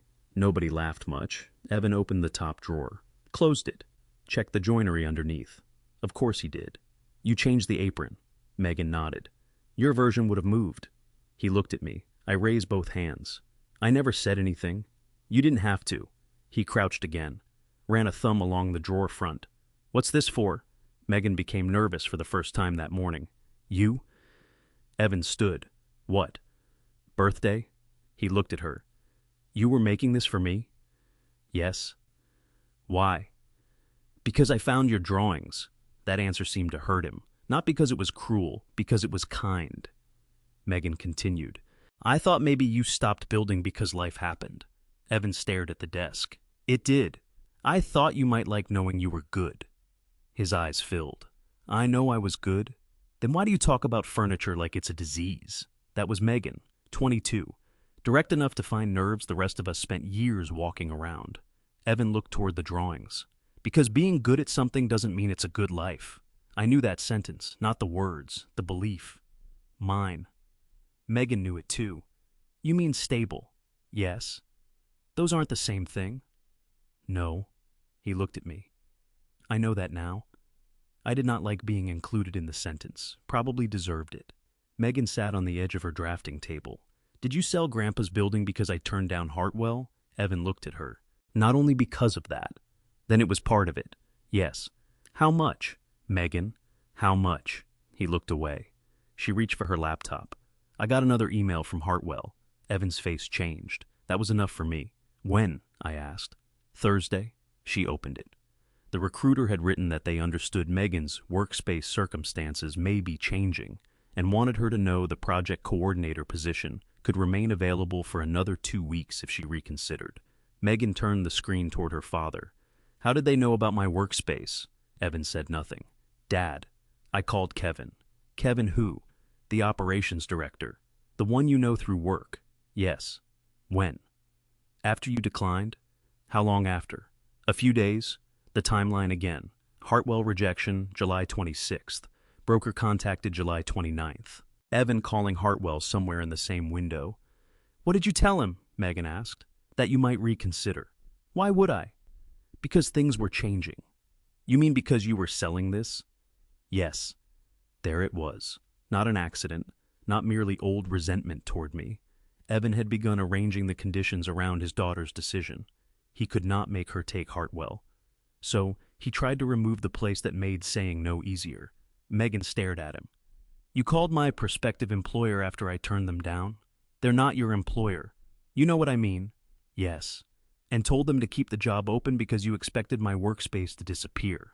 I thought you might be grateful later. That is unbelievable. I wasn't trying to embarrass you. You were trying to change my answer without asking me. Evan's voice rose. I was trying to keep you from waking up at 35, with no retirement, no benefits, and a business that owns every Saturday you thought belonged to you. No one spoke, because he was not describing Megan. He was describing me. I looked at him. You think that was my life? I watched it. We had good years. I know. You had a good childhood. I know. Then what are you saying? Evan turned toward me. I'm saying you remember the shop as something you built. Yes. I remember it as the thing that was always allowed to interrupt. That landed. Megan's Christmas program, he said. I was there. You came late. 1 year. 2. I did not remember 2. He did. My semifinal game, I remembered that one. The lake trip when the hospital millwork delivery got moved. We went the following weekend. Yes. Your mother understood why. She had to. Linda said quietly, That isn't fair. Evan looked at her. I know. Again he knew. That was becoming important. He was not trying to prove I had been a terrible father. He was explaining why the workshop meant something different to him. I loved coming here when I was little, he said. He looked around the room. I loved sweeping sawdust. I loved using the drill press before you thought I was old enough. I loved when you let me draw cabinets. I waited. And then? Then I got old enough to see what it cost you. It also paid for your house. I know. College. I know. Everything has a cost. Yes. He looked at Megan. That's what I was trying to tell her. Megan shook her head. No. You weren't telling me. She pointed toward the main shop. You were selling the answer. Evan closed his eyes. That was the sentence. The whole family pattern in 5 words. Selling the answer. I had done it without deeds and title companies. At 17, Evan said he wanted the workshop. I gave him the answer I believed a good father should give. Go build a safer life. In 2006, I considered inviting him back. Then I decided the good salary, wife, child, and benefits meant I should protect him from having to choose. Years later, Evan watched his daughter choose uncertainty and felt the old fear from both sides. He knew what wanting the workshop had once cost him. He knew what running the workshop had cost me. So he did what I had taught him without knowing I taught it. He removed the choice. Not because he hated Megan's work, because he loved her future more than he trusted her judgment about it. Linda sat in Megan's chair. Her voice was calm. Evan, did you ever tell Megan about Grandpa missing your game? No. About the years when the shop was struggling? Yes. Megan shook her head. You told me self-employment is unstable. That's true. You didn't tell me you once wanted this exact business. Evan looked at the drawings. No. Why? I was embarrassed. About wanting it? About still caring? Megan's face softened slightly. Not forgiveness. Understanding. There is a difference. Caleb appeared at the doorway. Sorry, my electrician wants to know whether Monday is still happening. Evan looked at him. For the first time since the sale, the buyer and seller stood in the locked room together. Caleb said, I'm holding off until the lawyers talk Monday. Thank you, I said. He nodded. Then looked at Evan. I need to ask you something. Evan straightened. Okay. When we walked to the property the first time, you told me the shop was mostly sentimental to your father. Evan went still. Caleb continued. You said selling it would be hard for him emotionally, but good for him practically. Yes. And you told me your daughter wasn't serious about using it commercially. Megan's jaw tightened. Yes. Did you believe those things? That was a better question than accusing him of lying. Evan looked around the room. At the time? Yes. A long pause. I believed I needed them to be true. Caleb nodded once. That answer seemed enough for him. It was enough for me too, because that was the deeper truth of the sale. Evan had not built a scheme around facts he knew were false. He had selected the facts that made his decision easier to live with. I was old. True. I had been hospitalized. True later, though not when he listed. The building cost money. True. Megan had turned down a stable job. True. I was considering a long-term arrangement for her. True. The danger began when he arranged those truths into a conclusion that belonged only to him. The workshop had to go. Megan had to move on. I would understand afterward. Exactly the kind of reasoning I had used when I told a 17-year-old boy that the future he wanted was smaller than the one I wanted for him. Evan went to the wall and removed one of the drawings, not the workshop plan. A chair, simple maple frame, woven seat.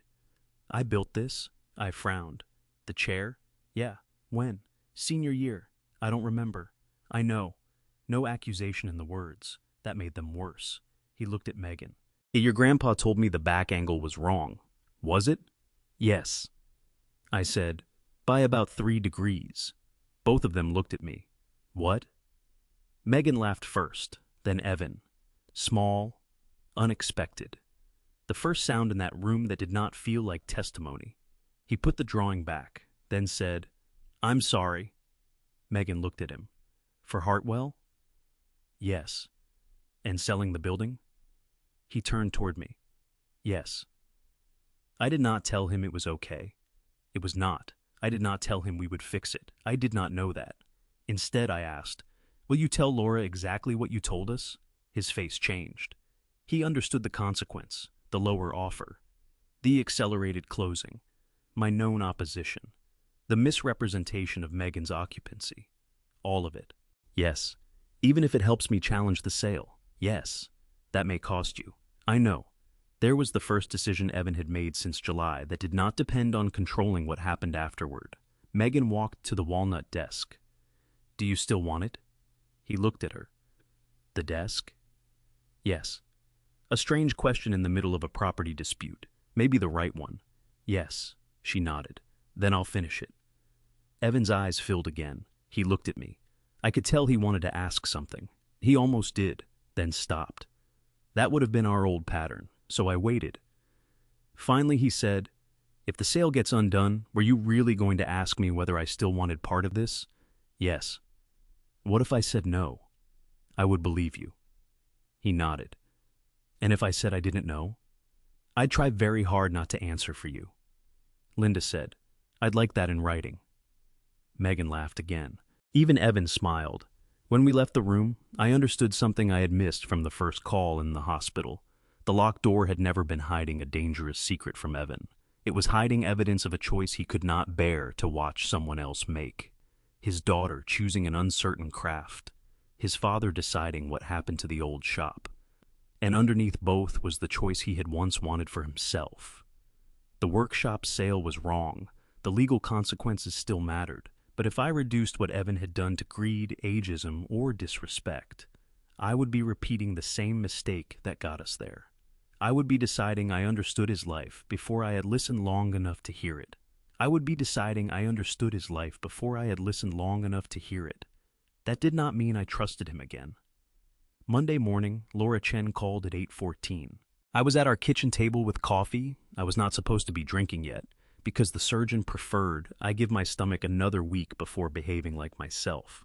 Linda had already replaced it once with tea. I had replaced the tea with coffee. Some principles survive surgery.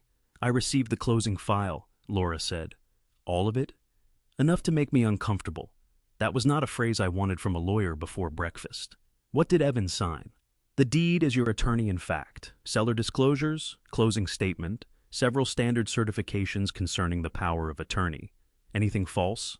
The formal certification says you were alive. The power had not been revoked, and Evan had no knowledge that his authority had terminated. All true. Yes. So, she paused. The problem is the correspondence around the closing. Linda looked up from across the table. I put the phone on speaker. What correspondence? The title company initially asked whether you were available to confirm that you still wanted Evan handling the transaction. When? August 7th? The day before I went into the hospital. What did Evan say? Laura did not answer immediately. Then she read from the email. Please route all transaction questions through me. My father has become inconsistent about the workshop and gets confused when business paperwork becomes complicated. My mother and I agree that reducing his responsibilities is in his best interest. Linda stood so quickly her chair moved backward. What? Laura stopped. Linda leaned toward the phone. I never agreed to that. I suspected you might say so. Read it again. Laura did. This time I barely heard the second half. Gets confused. That was the phrase. Not tired, not sentimental, not stubborn. Confused. I looked at Linda. She was furious in a way I had not seen since a hospital billing office once charged us twice for the same MRI. He told them Sam was confused? Yes, Laura continued. Then the title officer asked whether she should call you directly because the power of attorney was immediate and did not require incapacity. Good question. Evan replied that direct contact would likely upset you and create unnecessary uncertainty because you had already delegated the matter. I laughed once, not amusement. He created the uncertainty. I understand. What happened after I went into the hospital? On August 9th, he emailed again. Laura read, Dad had emergency surgery last night and will not be in a condition to review or discuss real estate matters for some time. Please proceed with me under the existing POA. The family wants this resolved so he can focus on recovery. The family. There was that word again. Linda sat back down. He used me. Yes, I said. No, I mean he actually used me. She pointed toward the phone as if Evan were inside it. He wrote that I agreed. I know. I told him I thought the shop was getting harder for you. I never told him to sell it. I know. Laura said, There's one more email you need to hear. I closed my eyes. Of course there is. August 10th, Paul Dwyer asked whether the higher financed offer should be reconsidered now that the original closing schedule might be difficult. I already knew what Evan had done. Still, hearing it written was different. Evan replied that certainty was more important than maximum price and instructed Paul to proceed with Caleb's cash offer. Did he mention me? Yes. What? Laura hesitated. Dad would get stuck comparing numbers and probably change his mind if we give him another month. A fast close is better for everyone. I stopped moving. Linda said my name. I raised one hand. Not because I wanted her quiet, because I needed enough room inside my own head to hear what that sentence meant. Evan had told me Saturday that he moved the closing up because once I was home, he could not finish it. That was bad. This was worse. He had documented the reason, not that I was incapable, that I was capable enough to stop him. Then he wrapped that fact in language suggesting age, confusion, and stress made my participation something professionals should avoid. Laura said, Sam, I'm here. I want to be very precise. These emails do not necessarily mean the deed is automatically void. I understand. But they materially change how I view Evan's conduct as your agent. Because he lied. Because he appears to have discouraged contact with you by describing your condition and judgment in ways that served his preferred transaction, while also accepting a lower price to accelerate closing. And Linda never authorized him to speak for her. That matters as evidence too, Linda said. Can I call him? Laura laughed softly. Legally, yes. Linda, I said. She looked at me. What? Give me 10 minutes. I've given your son 48 years. 10 more. She hated that. Agreed anyway. After Laura ended the call, I sat at the kitchen table with both hands around the coffee mug. It was cold now. Linda paced. You're not confused. I know. You weren't confused before surgery. I know. You're irritatingly clear most of the time. Thank you. That was not praise. I'm taking what I can get. She stopped pacing. This is different, Sam. Yes. Until that morning, I could understand Evan's motive even while rejecting his actions. Old resentment. Fear for Megan. Fear of watching the workshop consume another generation. The shock of seeing Laura's drafts. The stupid certainty that once the sale happened, the rest of us would eventually admit it was practical. But this was different. He had taken one of the things people fear most as they age and used it because it made his paperwork easier. The idea that maybe they are not as sharp as they used to be. Maybe someone younger should handle it. Maybe discussing complicated matters will only upset them. I had watched friends go through that. Sometimes the concern was legitimate. Sometimes it was family members confusing slower decisions with bad ones. I had always thought I would recognize the difference if it happened to me. I had not considered that my own son might manufacture the concern because he needed other people not to call. I called him at 9. He answered from work. Dad, did you tell the title company I was confused? Silence. No need for context. He knew. Did Laura send you the emails? She read them. He breathed out. I knew this was coming. Then answer. Yes. Linda stared at the phone. Your mother is here. Another silence. Linda leaned closer. You told them I agreed with you. Mom! I did not. I know. You wrote that I did. Yes.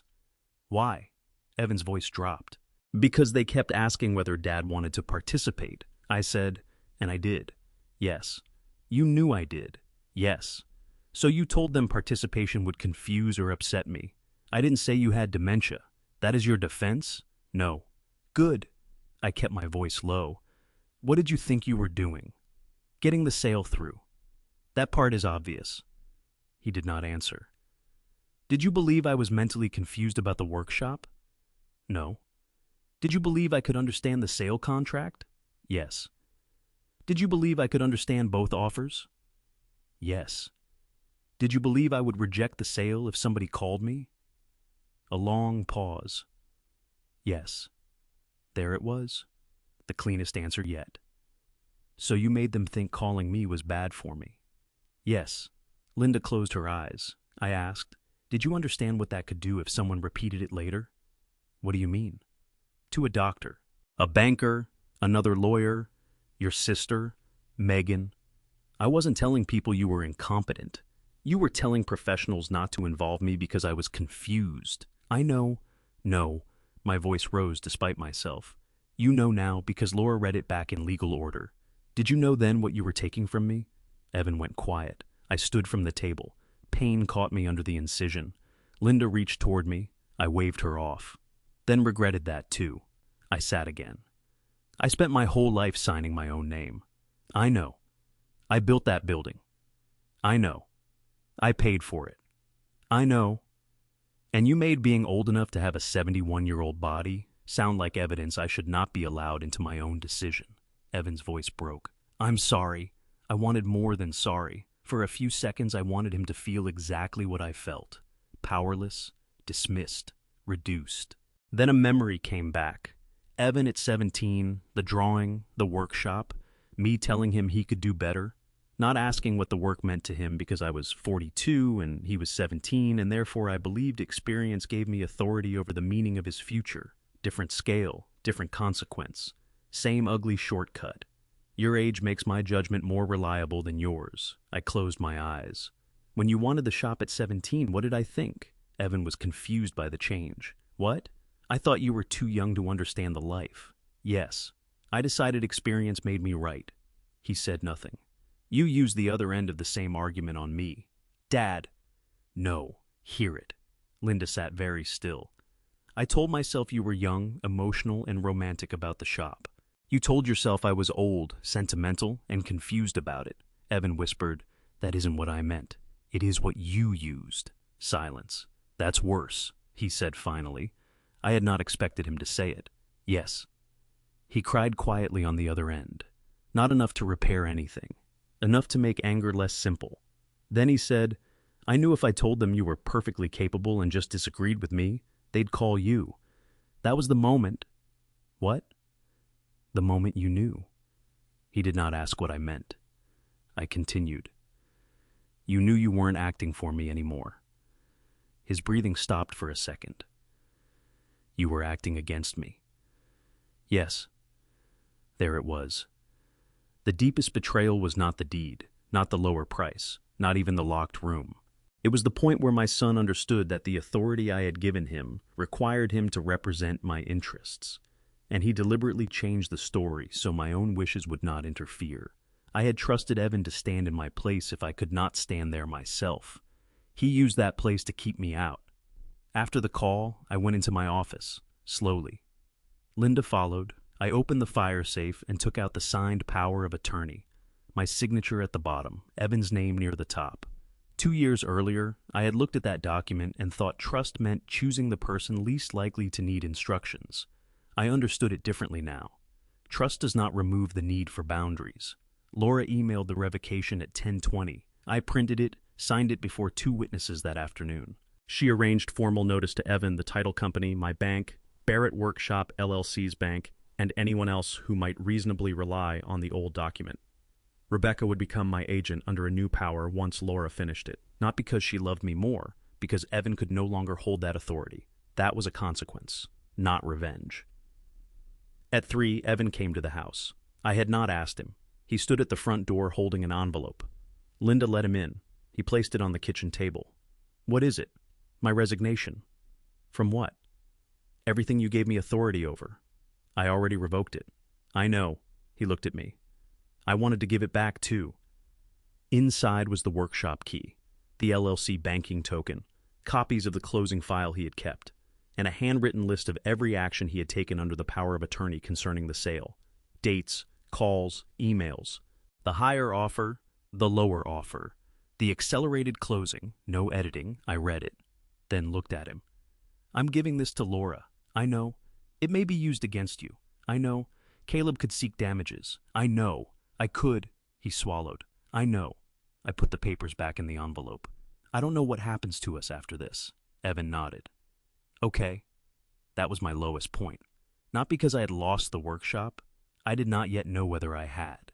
Because for the first time in my life, I could not tell my son what came next without becoming the man who had helped teach him this lesson badly in the first place. So, I did the hardest thing I knew how to do. I let uncertainty stay in the room. The next morning, Laura called with an unexpected development. Caleb Jensen's attorney had contacted her. Caleb was willing to discuss unwinding the sale voluntarily, not because anyone had forced him, because he no longer trusted the transaction he had bought. There would be costs, title work, legal fees, broker commissions, a canceled electrical contract, possibly taxes and recording expenses. Nothing about restoring the workshop would be free. But for the first time since the hospital call, the deed was not the final word. We had a choice again. And this time, before anyone made it for somebody else, I intended to put every person affected by that choice in the same room. I put everyone in the same room Tuesday afternoon at Laura Chen's office. Not literally everyone. Paul Dwyer joined by video because he was working from another property. Caleb brought his attorney, a woman named Denise Harper, who spent the first 5 minutes making it clear that her client's willingness to discuss the sale did not mean he admitted doing anything wrong. I liked her immediately. That was exactly the kind of sentence I had spent 35 years appreciating from claims attorneys. Evan came alone. Megan sat between Linda and me. Laura had arranged the documents in separate folders. Sale documents, emails, Megan's use agreement, my power of attorney, the higher offer, Caleb's cash offer, Laura's July succession drafts, my 2006 transition notes. The last folder was empty. I had brought it myself. On the tab, I wrote, "What happens now?" That was the only part nobody had already decided. Laura started with the rule I asked for: facts first. No speeches about why somebody meant well until we agreed on what actually happened. Evan accepted that without argument. That was new. Paul confirmed he had been contacted July 29th. Megan had rejected Hartwell on July 26th. Evan had read Laura's succession packet on July 17th. He received 2 serious offers for the workshop. One for $438,000, financed, with a longer closing period. Caleb's for $412,000 cash. Evan accepted Caleb's because he wanted certainty and speed. After I went into the hospital, he moved closing from August 21st to August 12th. He told the title company I was inconsistent about the workshop. He said complicated business paperwork confused me. He told them Linda agreed the building should be sold. She did not. He told Paul I was comfortable with anything over $400,000. I had never said that. He described Megan's work as occasional personal projects. He knew she was using the pattern room regularly. He had seen the written agreement before closing. He told Caleb the building would be delivered vacant. Megan had never agreed to leave. When Laura finished the timeline, she looked at Evan. "Do you dispute any of that?" He had a yellow legal pad in front of him. Blank. "No." Paul's face on the screen tightened. Denise Harper wrote something. Laura asked, "Do you believe your father lacked capacity to make decisions about the workshop?" "No." "Did you believe that at any point during the transaction?" "No." "Did you believe selling was what he wanted?" Evan looked at me. "No." That was the sentence the whole meeting had been moving toward. No interpretation left. No argument about whether my old comments about maintenance meant consent.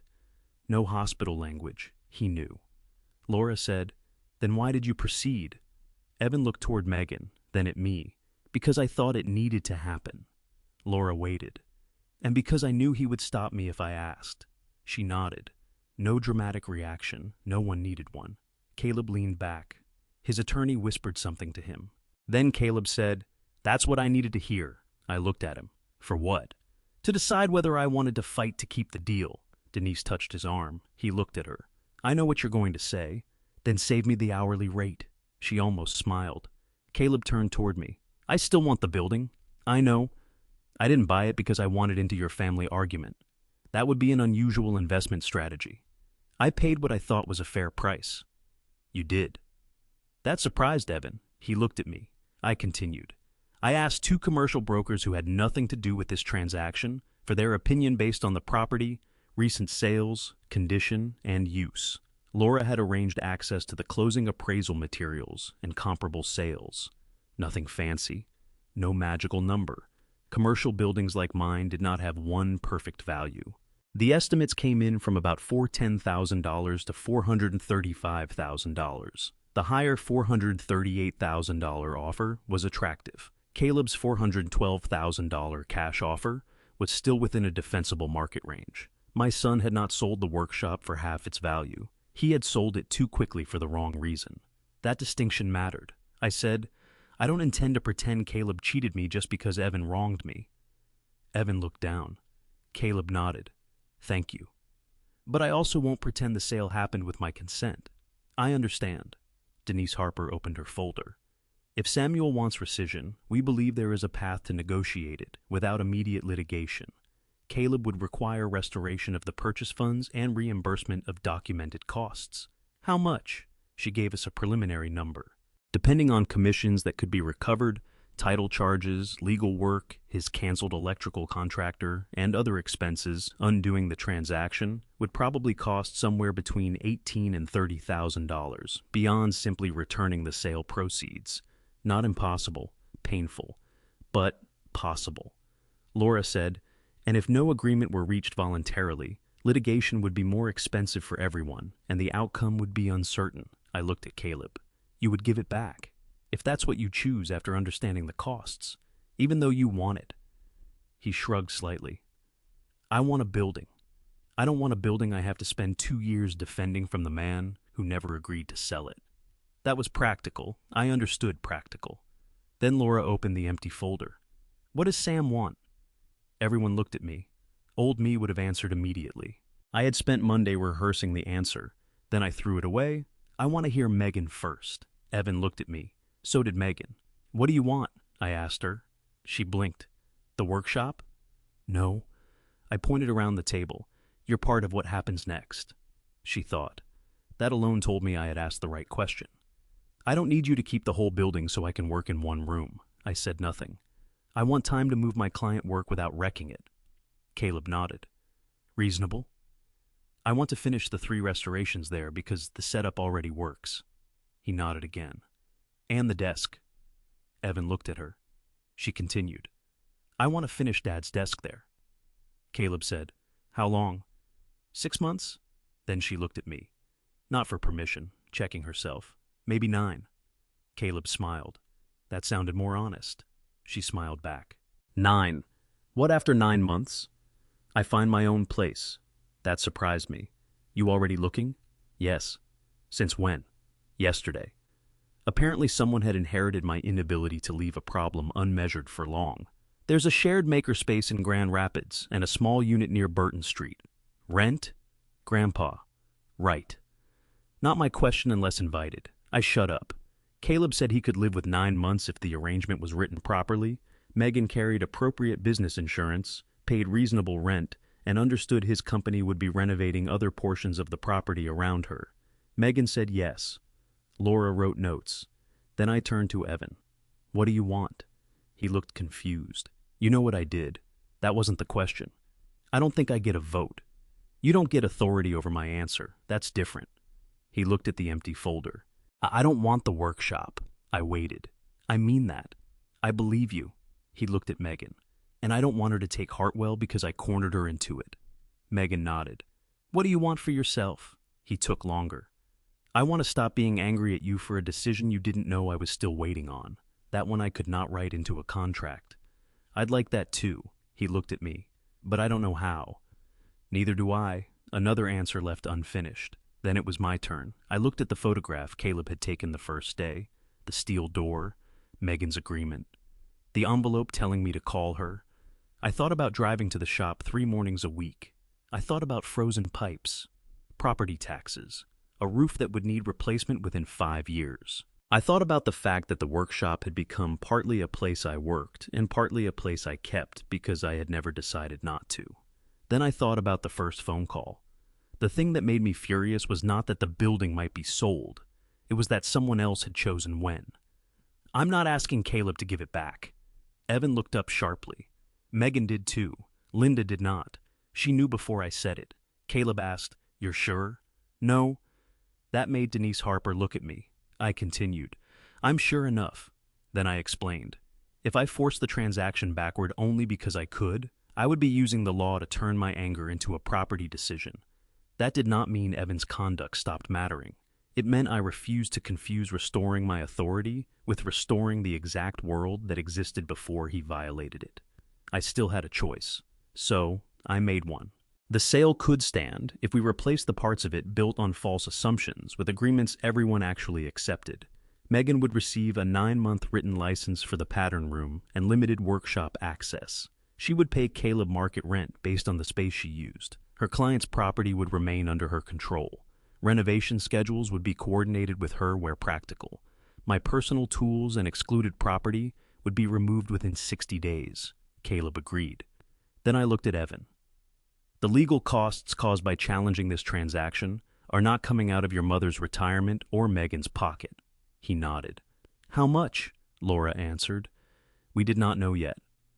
There would be her fees, Caleb's added legal costs attributable to the dispute, additional title work, and whatever expenses arose from delaying his electrical contractor. Evan said, I'll pay them. I looked at him. Not because I'm assigning you some theatrical punishment. I know. Because those costs exist because you used my authority against my wishes. I know. And the revocation stays. His face tightened. Yes, you will not become my financial agent again. I understand. That hurt both of us. It was supposed to. Not every consequence needs to be temporary just because someone apologizes. Then Caleb surprised me. What about the $26,000? What about it? The other offer. I looked at him. You didn't cause that. No. Then you don't owe it, Evan said quietly. I do. I turned toward him, not automatically. I chose the lower deal. You chose certainty over value. Yes. That may have caused a loss, or it may not have. The higher deal could have closed, could have failed, could have negotiated after inspection. Paul nodded from the screen. That's accurate? I looked at Evan. I am not going to invent a number because it makes anger easier to invoice. For the first time that day, Laura smiled, probably because she had spent 2 years training me not to convert every principle into a spreadsheet. The settlement took another week to draft. Evan signed a written statement correcting his earlier representations. Linda had not agreed to the sale. I had not been confused. I had not approved the price. Megan's use had been more substantial than he represented. The faster closing had been his decision. Caleb ratified the new occupancy arrangement. I ratified the property sale personally, not through an agent. My signature. My decision. That mattered more than I expected. The first time I walked into the workshop after signing, it already looked different. Caleb's crew had marked conduit routes with blue chalk. My lumber had been stacked for removal. Megan's name was on a new printed agreement taped beside the pattern room door. Not mine, not Evan's, hers. 9 months, clear terms, clear end date. When Evan came by that evening to help me load a planer into his truck, he stood beneath the old Barrett Workshop sign. You really okay selling it? No. He looked at me. I smiled slightly. That doesn't mean I chose wrong. He nodded, then asked, Do you regret not asking me in 2006? Yes. No qualification. He waited. Do you regret selling it? He looked through the open bay at Megan, working behind the locked room door. Yes. Good. He laughed quietly. That's cold. No. Regret means we understand the decision cost something. He considered that, then nodded. For the first time since the hospital, the truth was no longer something one of us needed to discover. Evan had sold the workshop because he was afraid of watching his daughter choose a life he once wanted, and because he could not bear to discover whether I might finally offer him a choice he no longer knew how to answer. I had spent years deciding for him for reasons I called protection. He had taken that lesson, reversed the ages, and used my trust to decide for me. Megan had been caught between both versions. The locked room exposed all of it. Not because there was something criminal hidden behind the door, because there were 30-year-old drawings on the wall, new furniture on the benches, and proof that 3 generations of Barretts had been trying to protect one another from choices none of us had the right to make for someone else. Now the building belonged to Caleb. The room belonged to Megan for 9 more months. The old power of attorney belonged in Laura's shred bin, and whatever relationship Evan and I had after that would have to be rebuilt without either of us holding a document, a workshop, or an old grievance that let us speak for the other man. And whatever relationship Evan and I had after that would have to be rebuilt without either of us holding a document, a workshop, or an old grievance that let us speak for the other man. The first test came with the bill. Laura's fees, Caleb's additional legal work, the title company review, and the electrical contractor's rescheduling charges came to $8,140, not $26,000, not ruinous, enough to hurt. Evan came to my house with a cashier's check for the full amount. I looked at it. You don't have to pay this all at once. I know. Where did the money come from? Savings? Your emergency fund? Some. I handed the check back. His face tightened. I said I'd pay it. You did. Then what? You have Megan in college debt? No. Mortgage? Yes. Retirement contributions? Yes. So don't damage 3 responsible things to make 1 apology look impressive. He stared at me. That was probably the first time in his adult life I had discouraged him from paying an obligation faster. How do you want me to do it? Half now, half over 6 months. You're giving me terms? I almost smiled. I knew you'd say that. So? So this time I'm asking whether the terms work for you. He looked at the check again, then at me. Yes. We wrote it down, not because I no longer trusted spoken agreements, because writing something down is not the problem. Deciding it alone is. Evan paid exactly as agreed. I never reminded him. The new power of attorney named Rebecca as my financial agent, with Linda first while she was able to serve. Evan did not object. Rebecca did. She called me the afternoon Laura sent her a copy. Why me? Because you're responsible. That sounds like punishment. It may be. Dad, I laughed. Then I explained what I wanted differently. The new document still gave broad authority, but Laura added practical instructions outside the legal form. If I was capable of making a decision, ask me. If time permitted, document major real estate decisions. Do not use convenience as a substitute for consent. And, because Laura apparently had a sense of humor, one line in the instruction letter read, "Samuel Barrett being argumentative is not evidence of incapacity." Linda wanted that framed. Rebecca said it should go on my headstone. Evan heard about it at Thanksgiving and laughed harder than anyone. That mattered. By November, Caleb's company occupied the front two-thirds of the workshop. The old cabinet saw was gone. So was the dust collector. My workbench moved to my garage at home after Linda agreed I could have one wall, and I interpreted that generously. Caleb replaced some lights, added electrical drops, and painted the office. I hated the paint. It was gray. Workshops should not be gray. Megan said that was the oldest man complaint I had made all year. She was probably right. Her pattern room remained almost untouched. Caleb's electricians routed conduit around it, just as promised. Juniper Restorations gained 2 more clients through referrals from the people whose furniture she had finished there, then 6. Then enough that she finally asked me to review her pricing. I waited until she asked. I want credit for that. She had been charging too little. I showed her why. Material, consumables, travel, insurance, toolware, actual labor hours, including the ones people forget because sanding feels less official than cutting. She listened, then raised some prices and ignored others. That was her right too. Hartwell called once more. Megan declined again.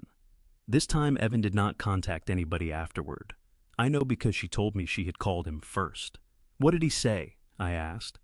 That he thought Hartwell was still the safer choice. I waited. And?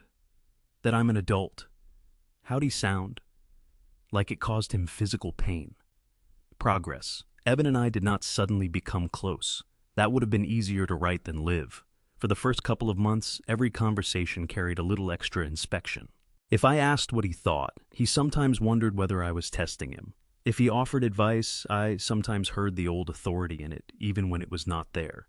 Trust becomes noisy after it breaks. You hear motives in ordinary sentences. So we kept the conversations ordinary. Football, Linda's car, whether the city would ever finish repairing a stretch of 28th Street. One Saturday, Evan helped me build cabinets for my garage. Not because I needed his labor, because he asked. I measured. He cut. For the first hour, we argued about nothing. Then he picked up a face frame and said, "You know what I hated most?" I put down the drill. "What?"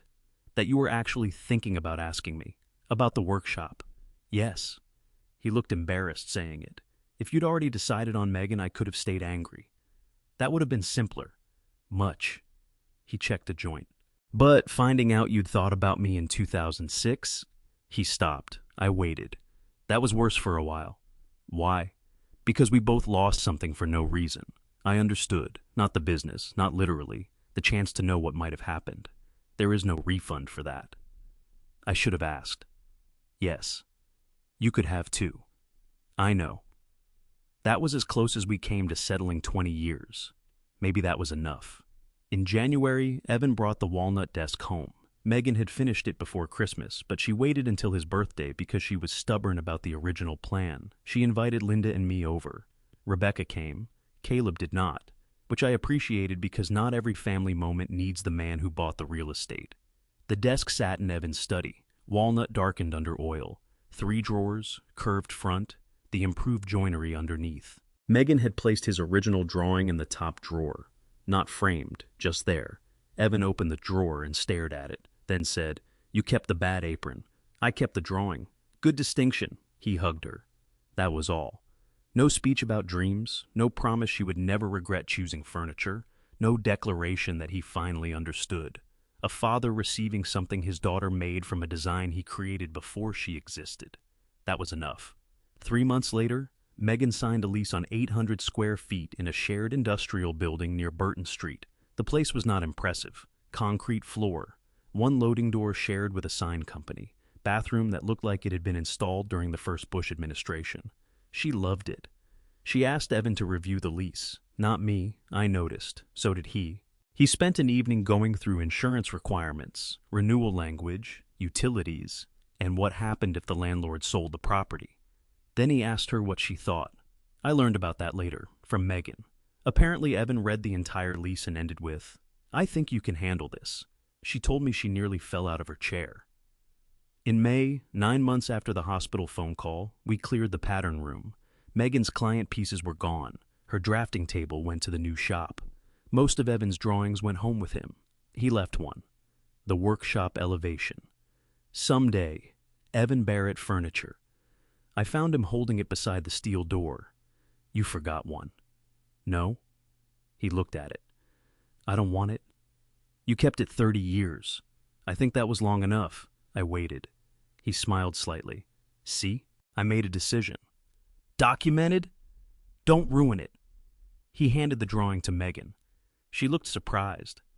"What am I supposed to do with this?" "Whatever you want." That was the right answer. She rolled it carefully and slid it into a cardboard tube. Caleb came back as we finished. He had a new lock for the steel door because Megan's key belonged to the old cylinder I installed years earlier. He held it up. "You want to do the honors?" I looked at Megan. "Your room." She took the key, unlocked the door one final time, checked the shelves, empty. Then she walked out and handed the key to Caleb. No ceremony. He replaced the cylinder while we carried the last box toward the loading door. I stopped outside and looked back. The building already belonged visually to somebody else. Metal stock near the front, welding tables, new signage waiting to be mounted.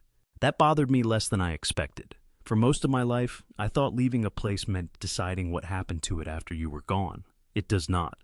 Sometimes leaving means allowing the next person to make it unfamiliar. Caleb kept one thing. The old Barrett Workshop sign. He found me near the truck. "You want this?" The sign was painted wood, black letters, edges faded where 30 Michigan winters had reached it. I almost said yes. Then I looked at Evan. "You?" He shook his head. "Megan?" She did too. Caleb said, "I can leave it hanging in my office." "Why?" "Because I like old shop signs." Reasonable. So Barrett Workshop stayed in the building, but not as ownership, just history. Evan drove me home. That was unusual.